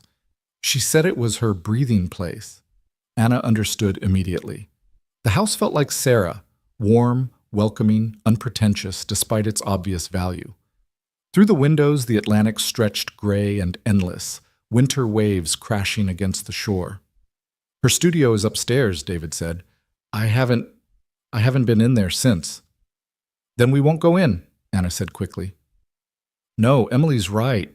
It's been 2 years. Sarah would hate that I've turned it into a shrine." The studio was a sun-filled room with windows on 3 sides. Canvases were stacked against the walls, landscapes, portraits, abstracts in vivid colors. One easel still held an unfinished painting, a beach scene with a small figure that might have been Emily building sandcastles. "She was talented," Anna breathed. "She was everything," David said simply. Emily had found a box of art supplies and was already pulling out brushes and paints. "Can we paint, Daddy?" "Anna, do you paint?" "I used to," Anna admitted. "Before Noah. I was a graphic designer, but I painted for fun. Then paint, Emily demanded with the imperious command of a 5-year-old. They spent the afternoon in Sarah's studio, Emily making enthusiastic messes while Anna tentatively picked up a brush for the first time in months. David sat in the corner with Noah, pointing out the window at seabirds, his deep voice a soothing rumble. Anna found herself painting from memory, the view from her old apartment, a tiny slice of sky between buildings. It wasn't much, but it had been hers. As she painted, she felt something loosening in her chest, some knot that had been pulled tight for so long she'd forgotten it was there. "That's beautiful," David said, appearing at her shoulder. "It's sad," Anna countered. "Can it be both?" Emily demanded they hang all the paintings to dry, creating an impromptu gallery. Looking at them, Emily's chaotic rainbow, Anna's lonely skyline, even David's attempt at a sailboat that looked more like a banana, Anna felt a strange sense of completion, like they'd made something together, even if it was just a mess of paint and possibility. That evening, after Emily was asleep, Anna found David on the deck despite the cold, staring out at the dark ocean. She joined him, pulling the blanket she'd brought around both their shoulders. "The story's gotten worse," he said, showing her his phone. Now they were speculating about whether Anna had targeted David, whether the baby was even hers, whether this was all an elaborate con. "Maybe I should go," Anna said. "Disappear? Let you get back to your life. Is that what you want?" Anna thought about it, really thought about it. "No," she admitted, "but what I want hasn't mattered for a long time." "It matters to me," David said quietly. "Anna, I know this is insane. I know we've known each other for 4 days and the world thinks you're using me and I'm having some kind of breakdown. But for the first time since Sarah died, I don't feel like I'm sleepwalking through life." "David, I'm not asking for anything," he said quickly. "I'm not expecting anything. I need you to know that this isn't charity, not anymore. Maybe it started that way, but now." He trailed off, and Anna found herself turning toward him. In the moonlight, she could see the vulnerability in his face, the fear that she might run. This man who could buy anything, who commanded respect and attention everywhere he went, was afraid she might leave. "Emily needs stability," Anna said carefully. "She can't get attached to us if we're just going to disappear." "Then don't disappear," David said simply. "Take the job. Take the apartment, not for me, but for you and Noah. Build a life, Anna. Let us be part of it, whatever that looks like. And if the press will always find something to write about. I've learned you can't live your life trying to avoid their stories." Anna thought about Noah, about the life she wanted for him. She thought about Emily, already planning their future adventures. She thought about David, offering her not just charity but choice, agency, a chance to rebuild on her own terms. "Okay," she said. "The job." "I'll take the job." David's smile was like sunrise. "Really?" "Really. But David, we go slow. Whatever this is between us, we go slow. For Emily, for Noah, for ourselves." "Slow," he agreed. "I can do slow." They sat there, wrapped in the same blanket, watching the ocean. Anna thought about the bench where David had found her, how close she'd come to giving up. 4 days. Her entire world had changed in 4 days. "Can I ask you something?" David said. "That first night when I approached you, you looked ready to run. What made you trust me?" Anna considered the question. "Emily," she said finally, "the way she looked at you, like you were her whole world. I figured anyone who could inspire that kind of love couldn't be all bad." "She's the best thing I ever did," David said. "Her and? I was going to say Sarah, but that's not quite right. Sarah was the best thing that ever happened to me. Emily is the best thing I ever did." They fell into comfortable silence. Inside, Noah began to cry, and Anna started to get up, but David stopped her. "Let me," he said. "You sit. Enjoy the quiet." Anna watched him go, this complicated man who'd lost everything and somehow kept going. She thought about Margaret Whitfield's words, charity, and realized how wrong she'd been. This wasn't charity. This was something else, something harder to define. 2 broken families finding a way to fit their jagged edges together. Her phone buzzed with a text from an unknown number. When she opened it, her blood ran cold. It was from Mike. Saw the news? That's our son you're using as a meal ticket. Maybe it's time I claimed my parental rights. Anna's hands shook. Mike, who'd signed away his rights before Noah was even born. Mike, who'd called her a gold-digging whore when she'd asked for help with medical bills. Mike, who now saw an opportunity. She deleted the text, but she knew it wouldn't be the last. The vultures weren't just circling in the press. Her past was coming back, drawn by the scent of David's money and the possibility of a payday. Inside, she could hear David singing softly to Noah, some lullaby she didn't recognize. Emily had woken up and joined him, her voice sweet and off-key. Anna closed her eyes and tried to memorize this moment, this breath of peace before the storm she could feel coming. The weekend passed in a blur of beach walks and board games, of Emily teaching Noah to high-five, mostly just grabbing his tiny hand and waving it around, of David cooking elaborate breakfast while Anna sketched at the kitchen table. It was a fantasy, Anna knew, a brief respite from reality. But it was a beautiful fantasy. On Sunday evening, as they prepared to return to the city, Emily found Anna packing Noah's things. "You're not leaving, right?" Emily asked, her voice small. "You promised you'd take the job." "I'm not leaving," Anna assured her. "But Noah and I will have our own apartment, our own space." "But why?" "We have room. Daddy's apartment has like 1,000,000 bedrooms." Anna knelt down to Emily's level. "Because sometimes people need their own space to be themselves. But we'll see each other all the time, I promise." Emily considered this. "Will you still come to my birthday? It's in March, and I want a unicorn cake." "I wouldn't miss it for the world." Emily hugged her tight, and Anna felt the weight of the promise. March seemed impossibly far away, a future she couldn't quite believe in. But Emily did, and maybe that was enough. The drive back to the city was quiet, each of them lost in thought. As they approached Manhattan, Anna could see David tense, his phone already lighting up with messages he'd been ignoring all weekend. "It's going to be rough this week," he warned. "The press, the gossip." "Are you sure you're ready for this?" Anna looked at Noah, sleeping peacefully, at Emily drawing pictures in the back seat, at David's worried face. Her phone had 6 messages from Mike, each more threatening than the last. The story had gone viral. Her face was all over the internet, her past being excavated by strangers. "No," she said honestly, "I'm not ready. But I've never been ready for anything that's happened to me. I've learned ready is a luxury I can't afford." David reached over and squeezed her hand briefly. "We'll face it together." Together, such a dangerous word. Anna had learned not to trust in together, not to lean on anyone but herself. But looking at David's determined face, at Emily's innocent trust, she thought maybe, just maybe, she could try one more time. As they entered the city, the lights of Manhattan glittering like a promise or a threat, Anna held her sleeping son and tried to believe in the future David was offering. Not a fairy tale, but something better, a chance to rebuild, to create something new from the ashes of what they'd both lost. Tomorrow would bring new challenges. The press would dig deeper. Mike would make his threats real. The board would pressure David. The gossips would whisper. But tonight, in this car with these people who'd inexplicably become hers to protect, Anna felt something she hadn't felt in months. Hope. It was a dangerous thing, hope. It could break you worse than despair. But as Emily reached forward to hold her hand, as David navigated them through the city streets toward whatever came next, Anna decided to take the risk. Some things were worth breaking for. The employee apartment on East 78th Street was modest by David's standards, but palatial by Anna's.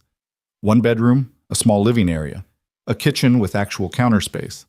After 3 weeks on the streets, it felt like a palace. Anna stood in the doorway holding Noah, unable to quite believe this was real. "The furniture is basic, but you can change anything you want," David said, setting down the boxes of their few possessions. "There's a budget for employee housing improvements." Emily was already exploring, opening every cabinet and closet. "This is nice. It's cozy, like a real home, not like Daddy's apartment that's too big and echoey." "Emily," David warned, but Anna could see he was fighting a smile.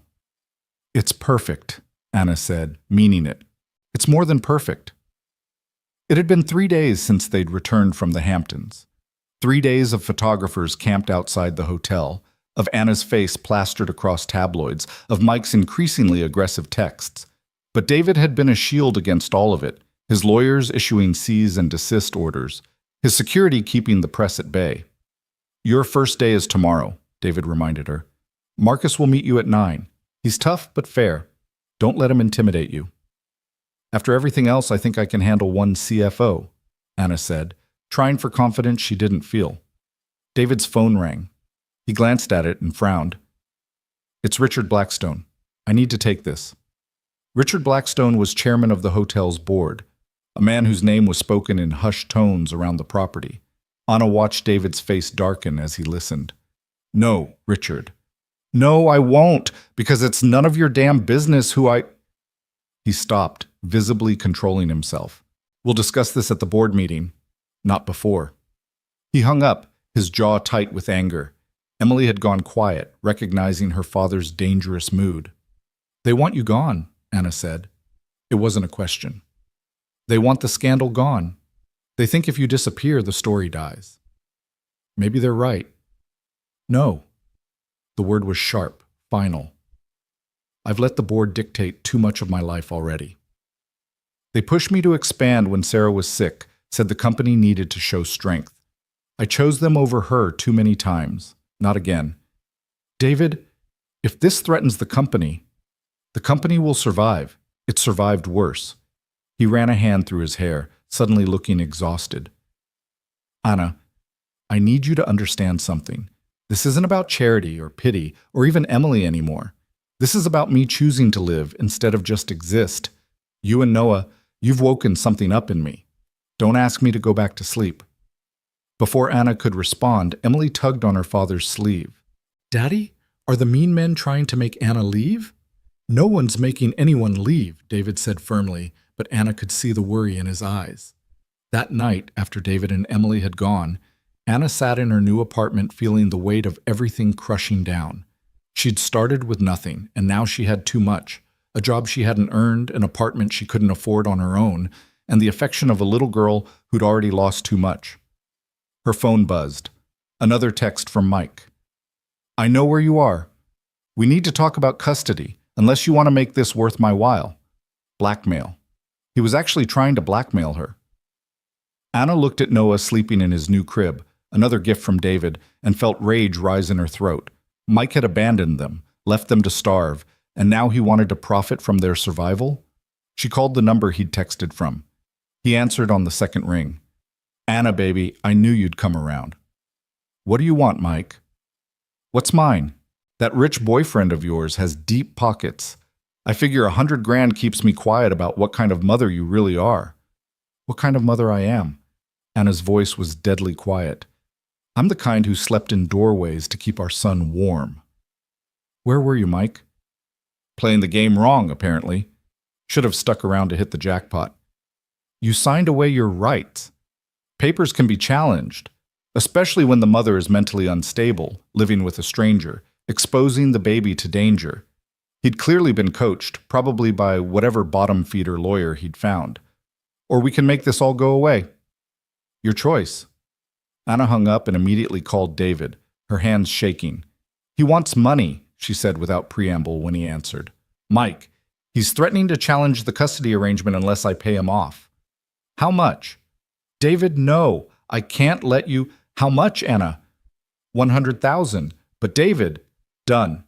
Give me his contact information. My lawyers will handle it. I can't take your money to solve my problems. You're not taking anything. I'm protecting my employee from harassment. This is a business decision. Anna knew he was lying, that this had nothing to do with business, but she also knew Mike wouldn't stop. He'd smell blood in the water and keep coming back for more. There has to be another way, she said. There is. We could let him take you to court, drag your name through more mud, traumatize Noah with a custody battle. Is that what you want? Anna closed her eyes, defeated. No. Then let me help. Please, Anna, let me do this one thing. The next morning, Anna's first day of work, she arrived to find Marcus Winters waiting in the lobby. He was younger than she'd expected, maybe 40, with shrewd eyes that missed nothing. Miss Thompson, let's be clear about something from the start. I don't care about your relationship with David. I don't care about the gossip. I care about whether you can do this job. The moment you can't, you're gone. David can't protect you from me. Understood? Understood, Anna said, oddly relieved by his bluntness. Good. Now, let's see what you can do. The work was challenging but manageable. Anna's design background helped with the visual aspects of guest services, and her recent experience with desperation gave her empathy for difficult guests. She found herself good at solving problems, at seeing what people needed before they asked. Not bad, Marcus admitted at the end of the day. Not great, but not bad. Tomorrow we'll work on the booking system. Anna was exhausted but exhilarated. She'd done it. She'd worked a real job, earned actual money. It wasn't much, but it was hers. She picked up Noah from the hotel daycare. Another surreal experience, leaving her baby with qualified caregivers instead of clutching him on a frozen bench, and found Emily waiting in the lobby with her nanny. Anna, how was your first day? Was Marcus mean? He's always mean to Daddy. Did you see the fountain in the courtyard? Can Noah and I play tomorrow? Breathe, Emily, Anna laughed, echoing David's constant refrain. David appeared from the elevator, his face lighting up when he saw them. It was such a natural scene, meeting after work, children chattering, the comfortable chaos of families reuniting. Anyone watching would think they belonged together. Daddy, can Anna and Noah come for dinner? Please? Our chef is making lasagna. David looked at Anna questioningly. She knew she should say no, maintain boundaries, keep things professional. But Emily's hopeful face and David's careful smile made the words stick in her throat. Lasagna sounds wonderful, she heard herself say. David's apartment was nothing like Anna had imagined. Yes, it was enormous, the penthouse of a building he owned, but it was also clearly a home where a child lived. Emily's artwork covered the refrigerator, toys were scattered across the living room floor, and there were visible fingerprints on the windows where Emily had pressed her face against the glass. Sarah designed it, David said, following Anna's gaze around the space. She wanted Emily to have room to run, to be a kid, even 30 floors up. The lasagna was perfect, because of course David employed a private chef because apparently that was normal in his world. Emily dominated the conversation, telling elaborate stories about her day at school, her plans for her birthday party, her hopes for a puppy that David kept deflecting. You're not eating much, David observed, watching Anna push food around her plate. Mike signed the papers, Anna said quietly. Your lawyers were very efficient. He's officially out of our lives. Good. It cost you $100,000. It cost me nothing. It bought Noah a future without that man's shadow. That's priceless. After dinner, Emily insisted on showing Anna her room, a princess paradise in purple and pink, with a reading nook that looked out over Central Park. This was Mommy's favorite spot, Emily said, curling up in the nook. She used to read me stories here every night. Daddy tries, but he doesn't do the voices right. I do voices, David protested from the doorway. No, you do one voice for everyone. Mommy did different voices for every character. Anna sat down next to Emily, Noah in her arms. What kind of stories? All kinds. But her favorite was about a princess who saved herself instead of waiting for a prince. Smart princess, Anna said. Mommy said all princesses should learn to save themselves first. Then if a prince shows up, it's just a bonus. David's expression was soft, lost in memory. Your mother was very wise. Will you tell Noah stories when he's bigger? Emily asked Anna. Every night, Anna promised. Good. Everyone needs stories. Later, after Emily was in bed, Anna and David stood on his terrace. The city spread below them like a carpet of lights. Noah was sleeping in the portable crib David had bought for his apartment. For convenience, he'd claimed, as if it was normal to keep baby furniture for other people's children. The board meeting is tomorrow, David said. They're going to push hard for me to distance myself from you. Maybe you should listen to them. David turned to face her, his expression intense. Anna, I'm going to tell you something I've never told anyone. The night Sarah died, we argued. She wanted me to skip a board meeting, to stay with her at the hospital. She said she had a bad feeling. I told her she was being hormonal, that I'd be back in 2 hours. She died while I was in that meeting, talking about quarterly projections. Anna reached for his hand, holding it tight. I've done everything the board wanted for 2 years, David continued. I've expanded the company, increased profits, played the grieving widower rebuilding his empire. But Emily's right. I don't smile anymore. Haven't really smiled until... Until a 5-year-old dragged me across the street to help a stranger. Until I watched you sing Noah to sleep. Until I remembered what it felt like to care about something more than spreadsheets and stock prices. David, I'm falling for you, he said simply. I know it's too fast, too complicated, too everything. But I'm falling for you, Anna Thompson, and I don't want to stop. Anna's breath caught. She'd been so focused on survival, on getting through each day, she hadn't let herself acknowledge what had been building between them. But standing here, his hand in hers, the truth was undeniable. I'm terrified, she admitted. Everyone I've ever loved has left. My father, my mother, Mike. I don't know how to trust that someone will stay. I can't promise forever, David said. Sarah taught me that forever is a lie we tell ourselves. But I can promise to try. To wake up every day and choose to stay. Before Anna could respond, David's phone rang. He ignored it, but it rang again immediately. You should answer that, Anna said. It was Marcus, his voice tight with barely controlled panic. David, we have a problem. Someone leaked the security footage from that first night. The video of you bringing Anna and the baby into the hotel. It's everywhere. David put the phone on speaker, his face grim. It gets worse, Marcus continued. They've identified Anna's ex. He's giving interviews, claiming she's an unfit mother, that she used the baby to manipulate you. The board is in emergency session. Richard is calling for your resignation. My resignation? David's voice was dangerously calm. He says you've compromised the company's reputation, that your judgment is impaired. David, he has enough votes. If you don't distance yourself from this situation, from Anna, you could lose everything. Anna felt the floor drop out from under her. This was her fault. David was going to lose his company, his life's work, because he'd tried to help her.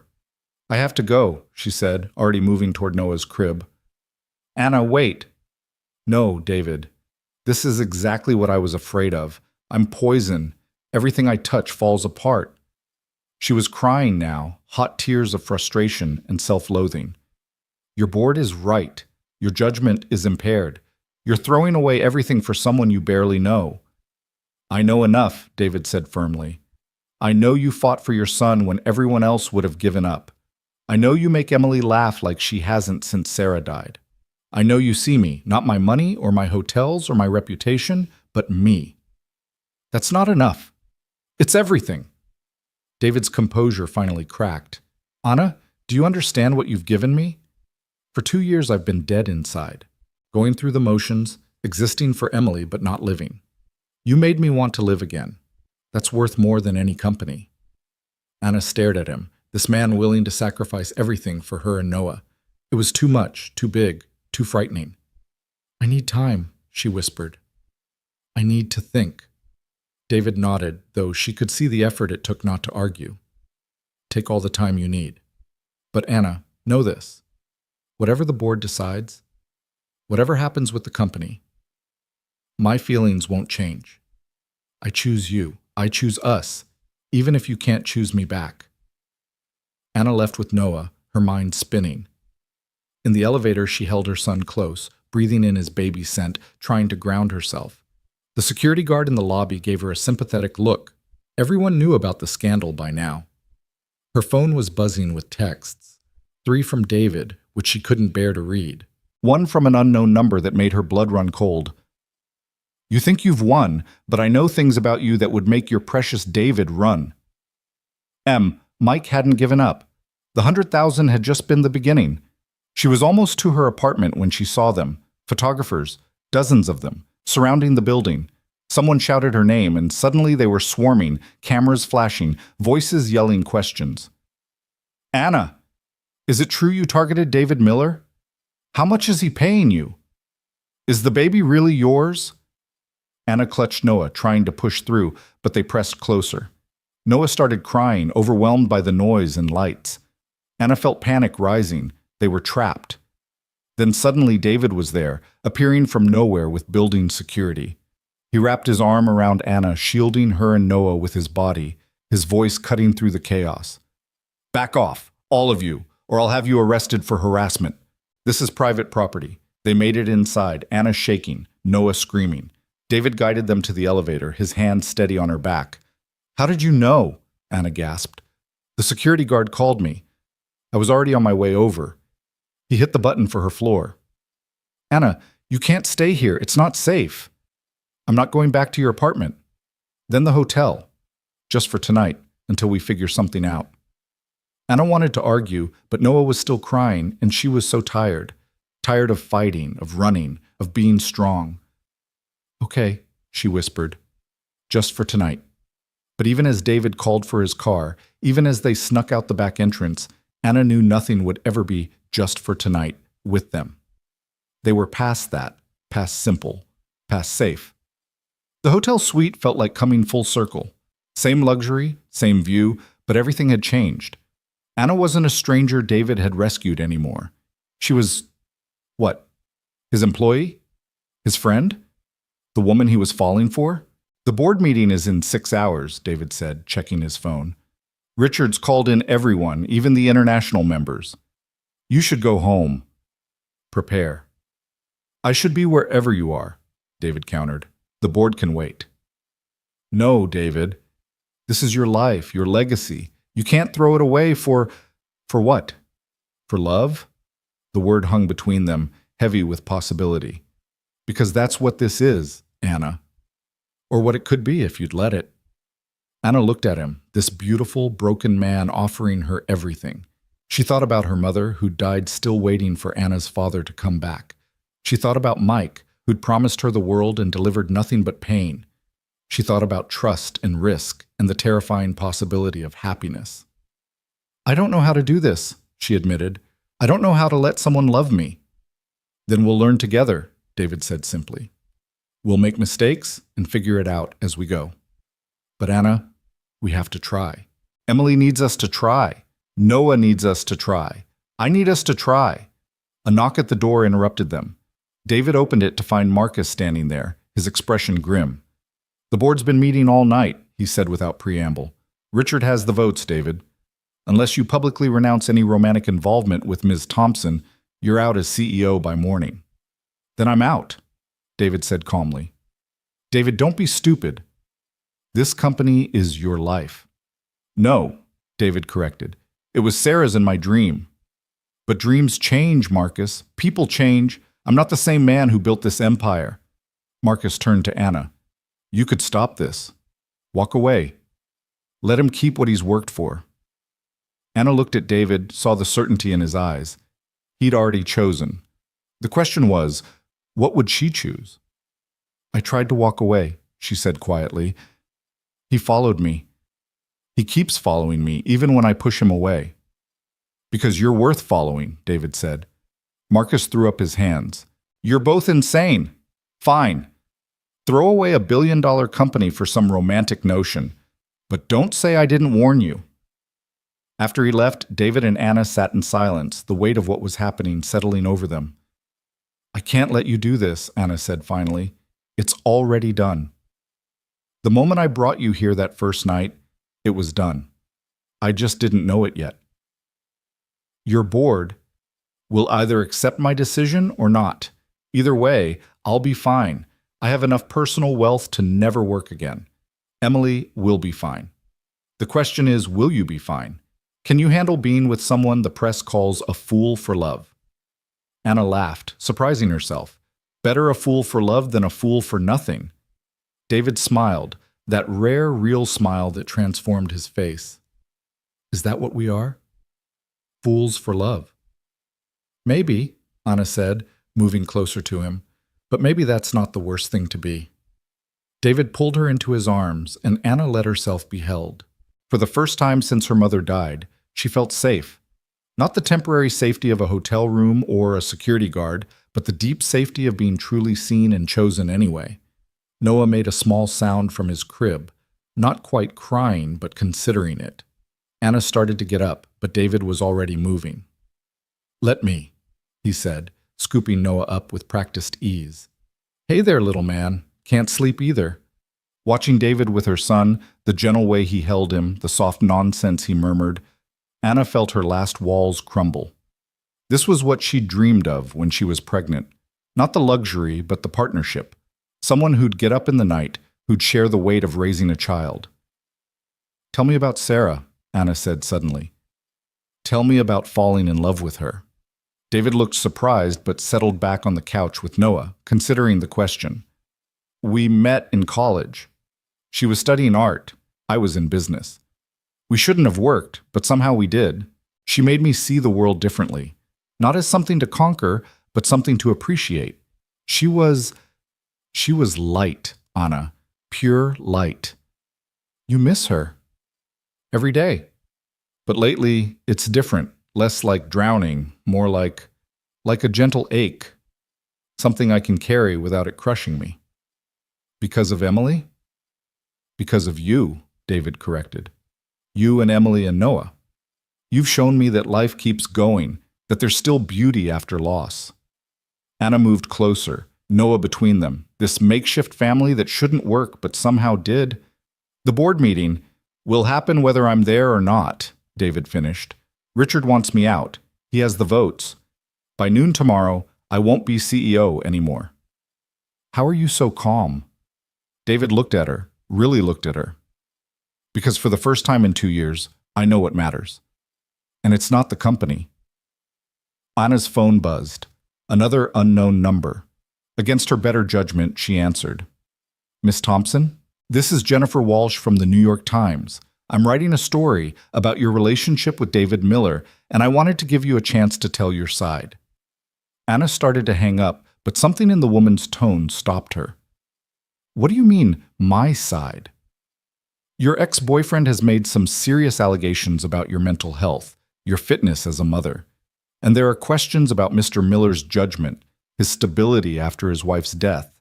This is your chance to set the record straight." Anna looked at David, who was listening intently while still rocking Noah. "The record," Anna said slowly, "is that David Miller saved my son's life. He took us in when we had nothing, expected nothing in return, and has shown more kindness and integrity than anyone I've ever known. If his board wants to punish him for having a heart, then they don't deserve him. And the allegations about your mental health? I'm a single mother who survived homelessness with an infant. If that doesn't require mental strength, I don't know what does." "Can I quote you?" Anna met David's eyes. He nodded slightly, trusting her. "Yes," Anna said firmly. "Quote every word." After she hung up, David was smiling that transformative smile again. "That was brave," he said. "That was probably stupid. I just gave an interview to the New York Times. You defended us. That was brave." Emily appeared in the doorway, rubbing sleepy eyes. "I had a bad dream."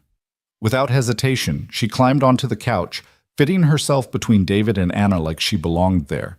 Which, Anna realized, she did. "What was the dream about, sweetheart?" David asked. "Anna and Noah went away and we couldn't find them." Anna's heart clenched. She pulled Emily close, this little girl who'd lost so much already. "We're not going anywhere," Anna said, and meant it.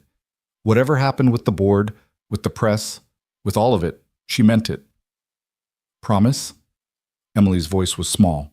Anna looked at David over Emily's head. He was watching her with such hope, such patient love, that her breath caught. "I promise," she whispered.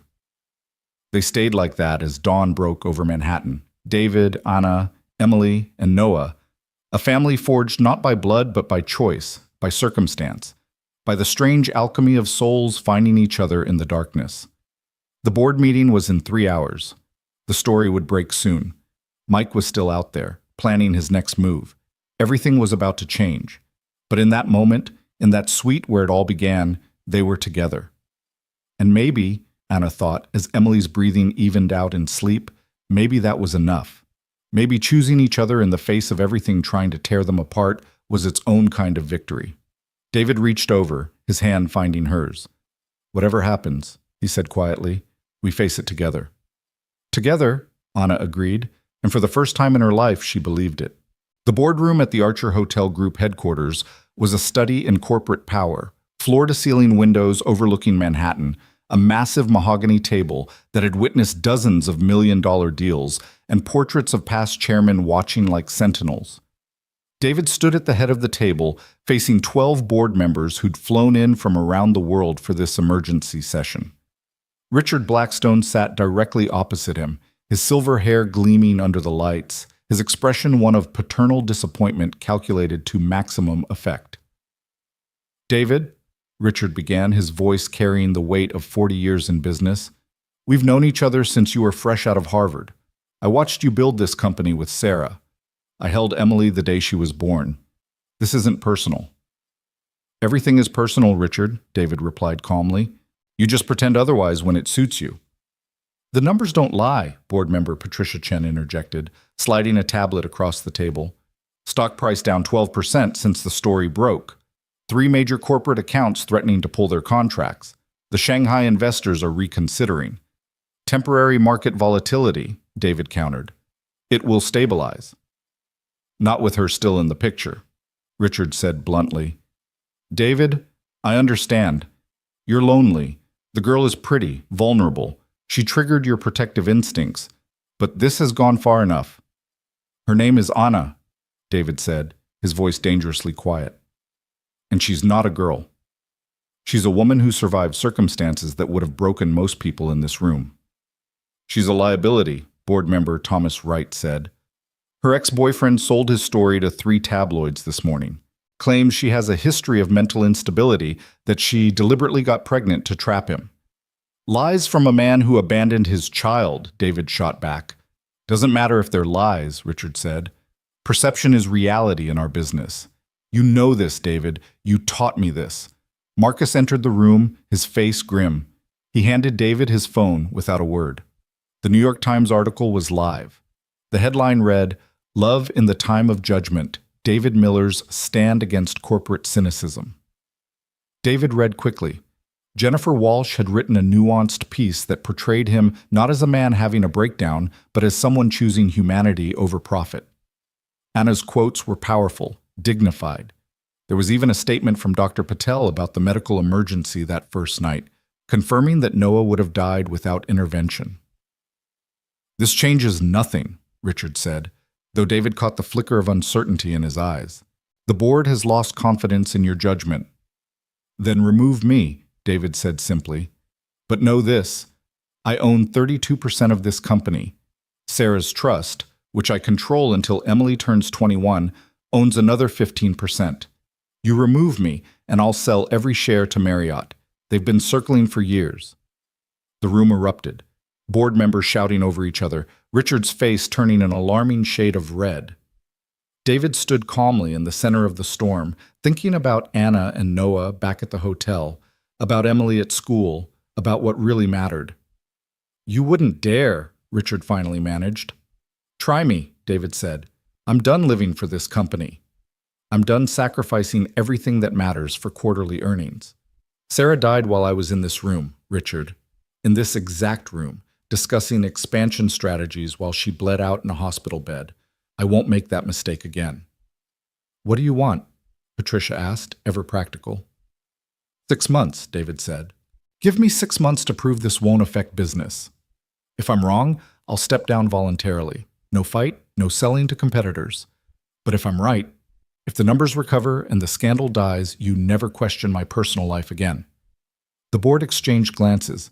Richard's jaw worked like he was chewing glass. 3 months, Richard countered. 6, David insisted, and Anna keeps her job regardless. She's proven herself valuable to Marcus already. "She's been there one day," Thomas protested. "And Marcus doesn't keep dead weight," David reminded them. "If she wasn't capable, she'd already be gone." The vote was close, 7-5 in favor of the 6-month trial. David felt no victory, only exhaustion. These people had once been friends, allies in building something magnificent. Now they were just obstacles between him and the life he was trying to build. As the board members filed out, Richard lingered. "You're making a mistake, David. That girl will take you for everything." "The only mistake I made was waiting for permission to live my life," David replied. "And Richard? If you ever call Anna that girl again, our professional relationship ends immediately. David left the boardroom to find Marcus waiting in his office. That was either brilliant or suicidal, Marcus said. Probably both, David admitted, loosening his tie. How's Anna? Hiding in your hotel with your daughter, who apparently faked a stomachache to skip school and protect Anna from, and I quote, mean photographers. David couldn't help but smile. Of course, Emily had launched her own protection campaign. The Times piece is getting traction, Marcus continued. Hashtag Save David and Anna is trending. The public loves an underdog love story. It's not a story, David said firmly. It's our life. Which is why it works, Marcus said. David, I wasn't sure about this. But seeing you these past few days, you're different. More like the man who started this company with Sarah, less like the ghost you've been since she died. David's phone rang. Anna's name appeared on the screen. David, her voice was shaky. You need to come back. Something's happened. He was out the door before she finished the sentence, Marcus close behind. The drive to the hotel felt endless, David's mind spinning through possibilities. Had Mike shown up? Had something happened to Noah? To Emily? He found them in his office at the hotel, Anna holding Noah, Emily curled against her side, and a woman he didn't recognize standing by the window. She was older, well-dressed, with eyes that looked startlingly familiar. David, Anna said. This is Catherine. She's Mike's mother. David tensed, moving protectively closer to Anna and the children. But Catherine held up her hands in a peaceful gesture. I'm not here to cause trouble, she said, her voice cultured, nothing like what David would have expected from Mike's mother. I came to apologize and to offer help. Help? Anna's voice was skeptical. Catherine reached into her purse and pulled out a thick envelope. Documentation of every lie my son has told. Medical records showing his history of drug abuse and mental instability. Text messages where he admits to abandoning you and Noah. Proof that he was fired from his last 3 jobs for theft.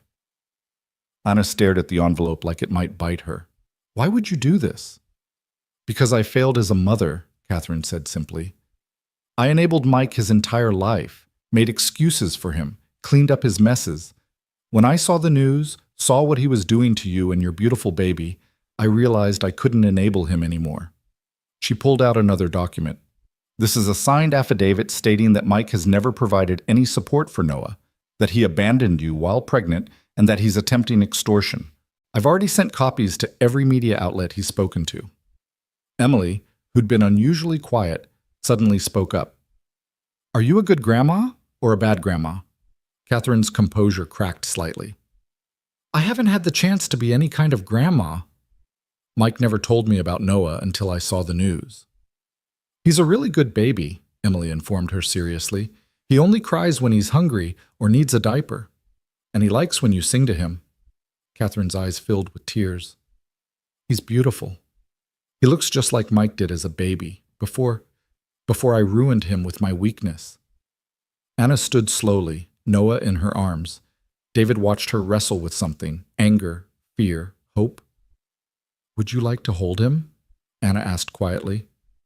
Catherine's hands trembled as she accepted Noah, tears flowing freely now. Hello, sweet boy. I'm your Grandma Catherine. I'm so sorry I'm late. David felt the room shift, another piece clicking into place in this strange family they were building. Emily tugged on his sleeve. Daddy, does this mean Noah has a grandma now? I only have Grandpa James in Florida, and he never visits. That's up to Anna and Catherine, David said carefully. Catherine looked at Anna. I know I have no right to ask, but I have money. Resources. I want to help. I want to be part of Noah's life, if you'll let me. I can stop Mike permanently. I know things about him that would end any custody claim. You turn on your own son? Anna asked. I'm choosing my grandson over my son's cruelty, Catherine corrected. It's a choice I should have made years ago with other people he hurt. Anna looked at David, seeking guidance. He gave the slightest nod. His instinct said Catherine was sincere. We can start slow, Anna said finally. Visits, with me present. See how it goes. That's more than I deserve, Catherine said, handing Noah back reluctantly. I'll have my lawyer contact yours about the Mike situation. He won't bother you again. After Catherine left, leaving her contact information and the precious envelope of evidence, the room felt lighter somehow. Emily immediately claimed Noah, chattering to him about how lucky he was to have a grandma. That was unexpected, David said, moving to stand beside Anna at the window. Everything about this has been unexpected, Anna replied. A week ago, I was sleeping on a bench. Now, I have a job, an apartment, a possible mother-in-law, and... She turned to face him fully. And you. However that happened. However that happened, David agreed, pulling her into his arms. How did the board meeting go? 6 months to prove this won't destroy the company. Anna pulled back. David, that's not enough time. It's plenty of time, he said firmly. The scandal will die down in weeks. Some celebrity will do something outrageous and will be old news. And if you're wrong, then I'll sell my shares and start over. Maybe something smaller, more personal. Sarah always said the company got too big, that we lost sight of why we started it. Emily appeared between them, Noah in her arms with suspicious confidence for a 5-year-old. Are you two going to get married? Emily. David's face flushed. What? Chloe's mom is on her 3rd husband, and she says it's important to lock things down quickly in New York because the competition is fierce. Anna burst out laughing, the sound filling the office like music. Your friend Chloe's mom sounds like a piece of work. She drinks wine at all the school events and cries in the bathroom, Emily reported matter-of-factly. But she has a really nice car. David groaned. Emily, we've talked about repeating things you overhear. I'm not overhearing. She talks really loud. Anna's phone buzzed. She looked at it, and her face went pale. Oh, God. What? David was instantly alert. She showed him the screen. It was a video, already viral, of the board meeting. Someone had recorded David's entire speech about choosing humanity over profit, about Sarah dying while he was in a meeting. The caption read, CEO chooses love over billions. Which board member? David started, then stopped. It didn't matter. What mattered was that their private moment was now public consumption. But then Anna started reading the comments aloud. This man is goals. Finally, a CEO with a heart. Protect David and Anna at all costs. This is what love looks like. We're trending, Emily announced, having somehow acquired David's phone. #1 in New York, #3 nationally. Oh, and someone started a GoFundMe for Noah's college fund. It's already at $50,000. What? Anna grabbed the phone. No, that's not right. We don't need... Let them, David said quietly. People want to be part of something good. Let them. Marcus appeared in the doorway. You might want to see this. He turned on the office television. CNN was running a segment on David and Anna, but it wasn't the salacious takedown they'd expected. Instead, it was a thoughtful piece about wealth, privilege, and the responsibilities of the ultra-rich. They'd interviewed homeless advocates who praised David's direct action. They'd found 3 other families David had quietly helped over the years, a fact that even Anna didn't know. You've done this before? Anna asked. David shrugged uncomfortably. Sarah started a program. After she died, I kept it going, quietly. The Sarah Miller Foundation, Marcus added. It's helped house over 200 families in the past 2 years. David never let us publicize it. Mom always said the best help is the kind no one sees, Emily chimed in, still playing with Noah. The segment ended with the anchor saying, in a time of increasing wealth inequality, David Miller reminds us that privilege can be used for purpose. The board must be thrilled, Anna said dryly. The board can adapt or leave, David replied. I'm done apologizing for having a heart. Over the next few days, the story evolved in ways none of them expected. The GoFundMe for Noah reached $200,000 before Anna insisted it be closed and the money redirected to the Sarah Miller Foundation. Catherine proved good to her word, not only shutting down Mike's extortion attempts, but also establishing a trust fund for Noah that Mike couldn't touch. The hotel saw a surge in bookings from people wanting to support the CEO who chose love. But it wasn't all positive. Photographers still followed them everywhere. Emily couldn't play in the park without being photographed. Anna received death threats from people who thought she was a gold digger. David had to hire additional security. "This isn't sustainable," Anna said one evening. They were in David's apartment, Emily asleep on the couch, Noah in his bouncer. The curtains were drawn against the photographers camped outside. "It will calm down," David insisted, but even he sounded less certain than before. "Emily can't live like this. She's a child. She deserves normalcy." "Normal is overrated," Emily said, apparently not as asleep as they'd thought. "I don't want normal. I want us." She climbed into Anna's lap, something she'd started doing naturally, as if Anna had always been there to provide comfort. "But sweetie, you can't even go to school without people taking pictures," Anna said, smoothing Emily's hair. "So? They take pictures because they think our family is special. And it is special. We have Daddy, and you, and Noah, and now Grandma Catherine, and maybe we could get a dog?" "Nice try," David said, but he was smiling. "Emily," Anna said carefully, "I'm not trying to replace your mom." "I know," Emily said simply. "Mommy can't be replaced. But that doesn't mean we can't add more people. Mommy would want us to add more people. She always said love multiplies. It doesn't divide." David had to turn away, overcome with emotion. Anna held Emily tighter, this wise little girl who understood more about love and loss than most adults. "So we weather the storm," Anna said finally. "Together." "Together," Emily agreed, then yawned massively. "Can I sleep in the big bed tonight?" And so they found themselves in David's massive bed. Emily sprawled in the middle, Noah in his bassinet beside them, David and Anna on either side like bookends. It should have been awkward, but instead it felt right, like pieces of a puzzle finally fitting together. "Tell me something about Sarah," Anna whispered in the darkness. It had become a ritual, these stories about the woman whose ghost lived in every corner of their lives. "She would have loved you," David said softly. "She would have taken one look at you and Noah and brought you home, just like Emily did. She would have told the board to go to hell, probably more colorfully than I did. I wish I could have met her." "You did, in a way. Everything good in Emily, that's Sarah. The kindness, the fierce loyalty, the inability to walk away from someone in need." Emily stirred between them. "And the stubborn part. Don't forget the stubborn part."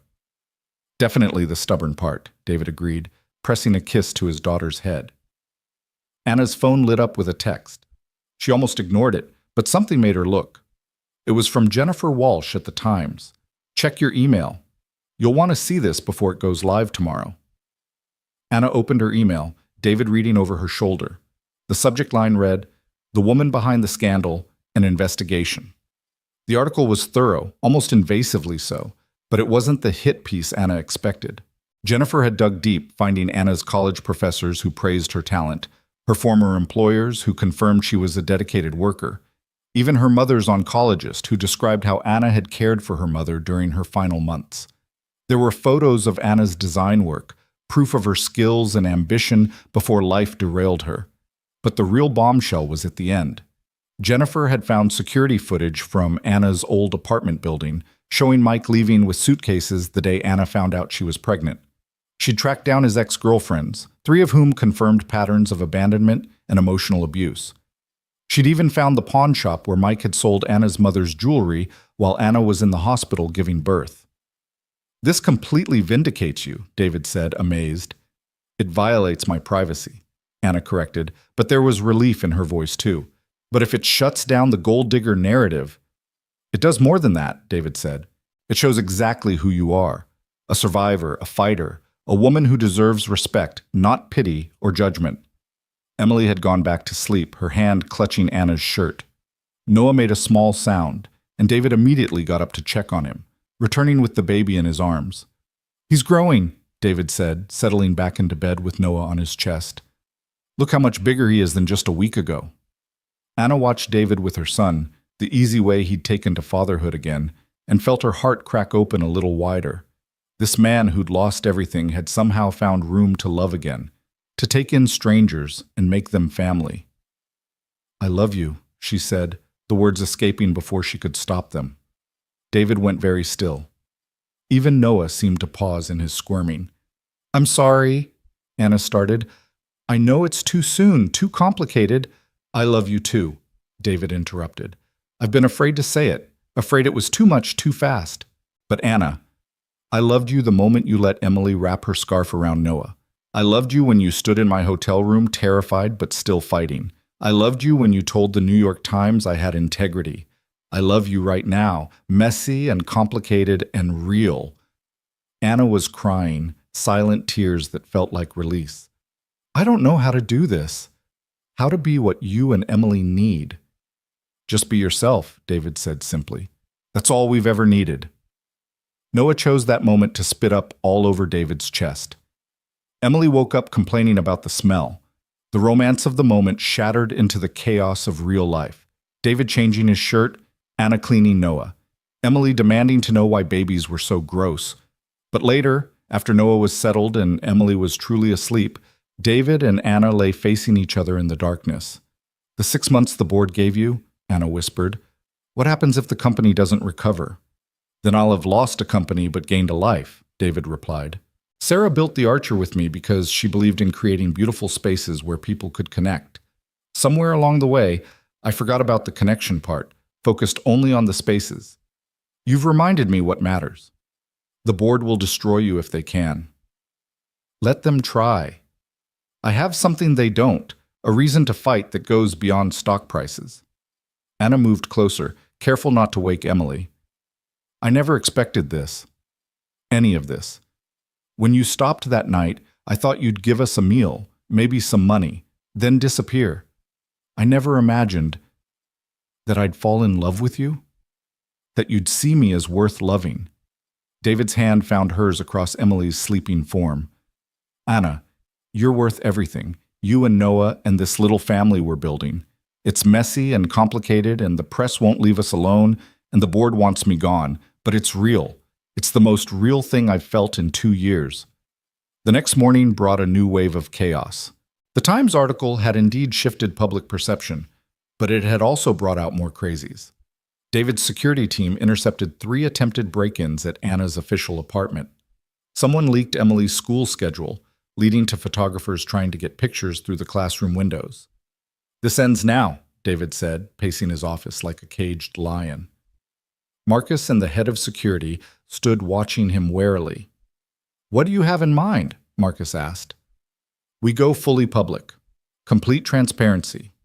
We do one major interview, tell the whole story, then refuse to discuss it again. We control the narrative completely. That's risky, Marcus warned. Everything about this is risky, David countered, but hiding isn't working. Anna deserves to live freely, not like a prisoner. What does Anna think? Marcus asked pointedly. David paused. It was a fair question. He'd been making decisions for both of them, assuming he knew best. But that wasn't partnership. He found Anna in the hotel's childcare center, where she was spending her lunch break with Noah. She was sitting on the floor, helping him with tummy time, while other employees' children played around them. It was such a normal scene, yet David knew how hard-won that normalcy was. We need to talk, he said, sitting beside her. Anna's face immediately tensed. That's never good. No, it's not bad. I've been making decisions without consulting you about how to handle the press, the board, all of it. That's not fair. Anna studied him. You're used to being in charge.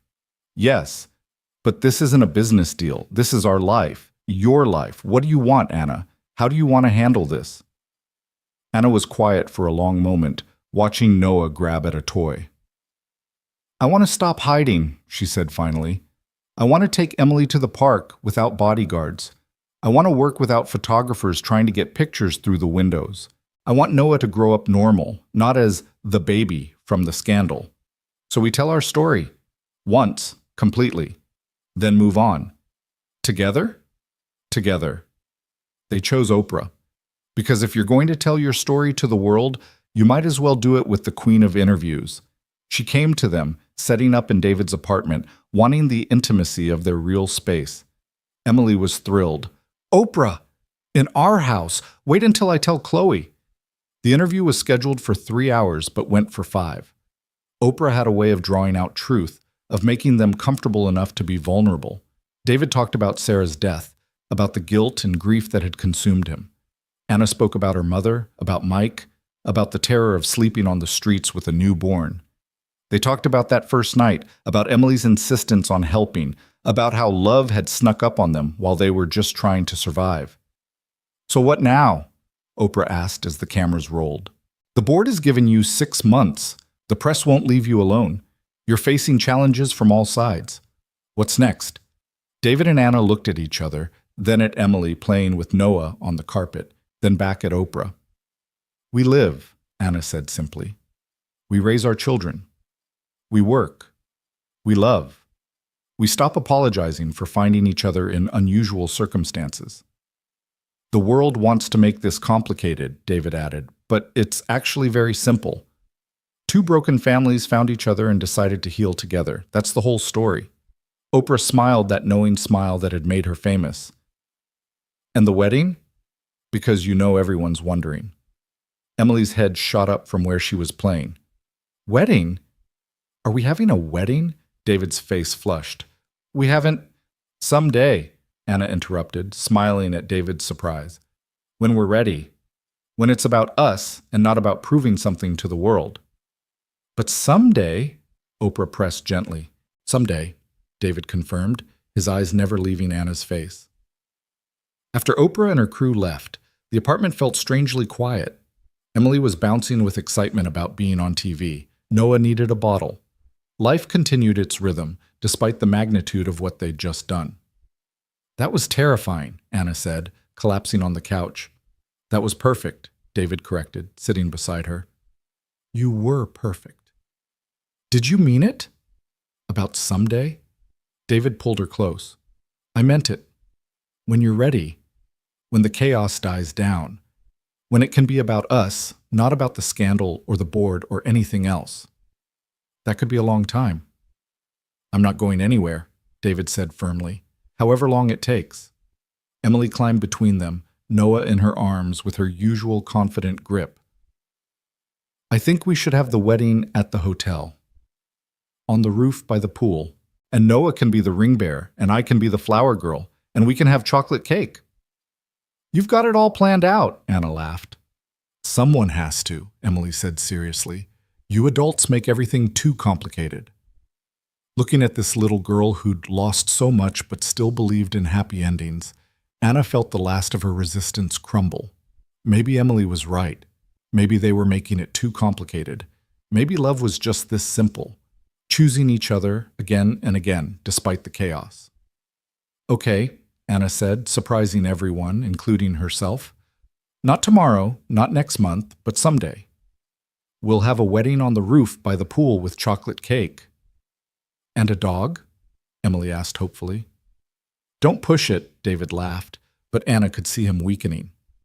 That night, after the children were asleep, David and Anna stood on the terrace looking out at the city. The photographers had finally given up for the day. The world had moved on to other scandals. For the moment, they had peace. "The interview will air next week," David said. "After that, everything changes again." "Then we have a week," Anna said, turning in his arms. "A week to just be us." "What do you want to do with it?" Anna thought about all the things they hadn't been able to do. Simple things like grocery shopping together, taking the kids to the zoo, having dinner in a restaurant without being photographed. "Everything," she said. "I want to do everything normal couples do." "We're not exactly normal," David pointed out. "No," Anna agreed, standing on her toes to kiss him. "We're better. We're extraordinary." And for that week, they were. They went to the zoo, Emily insisting on seeing every animal while Noah slept through most of it. They had dinner at a tiny Italian place in Brooklyn where no one recognized them. They took the subway, David clearly out of his element but gamely holding on to the pole, while Emily shrieked with delight at the speed. They were building something, Anna realized. Not just a relationship, but a life. A real, messy, complicated, beautiful life.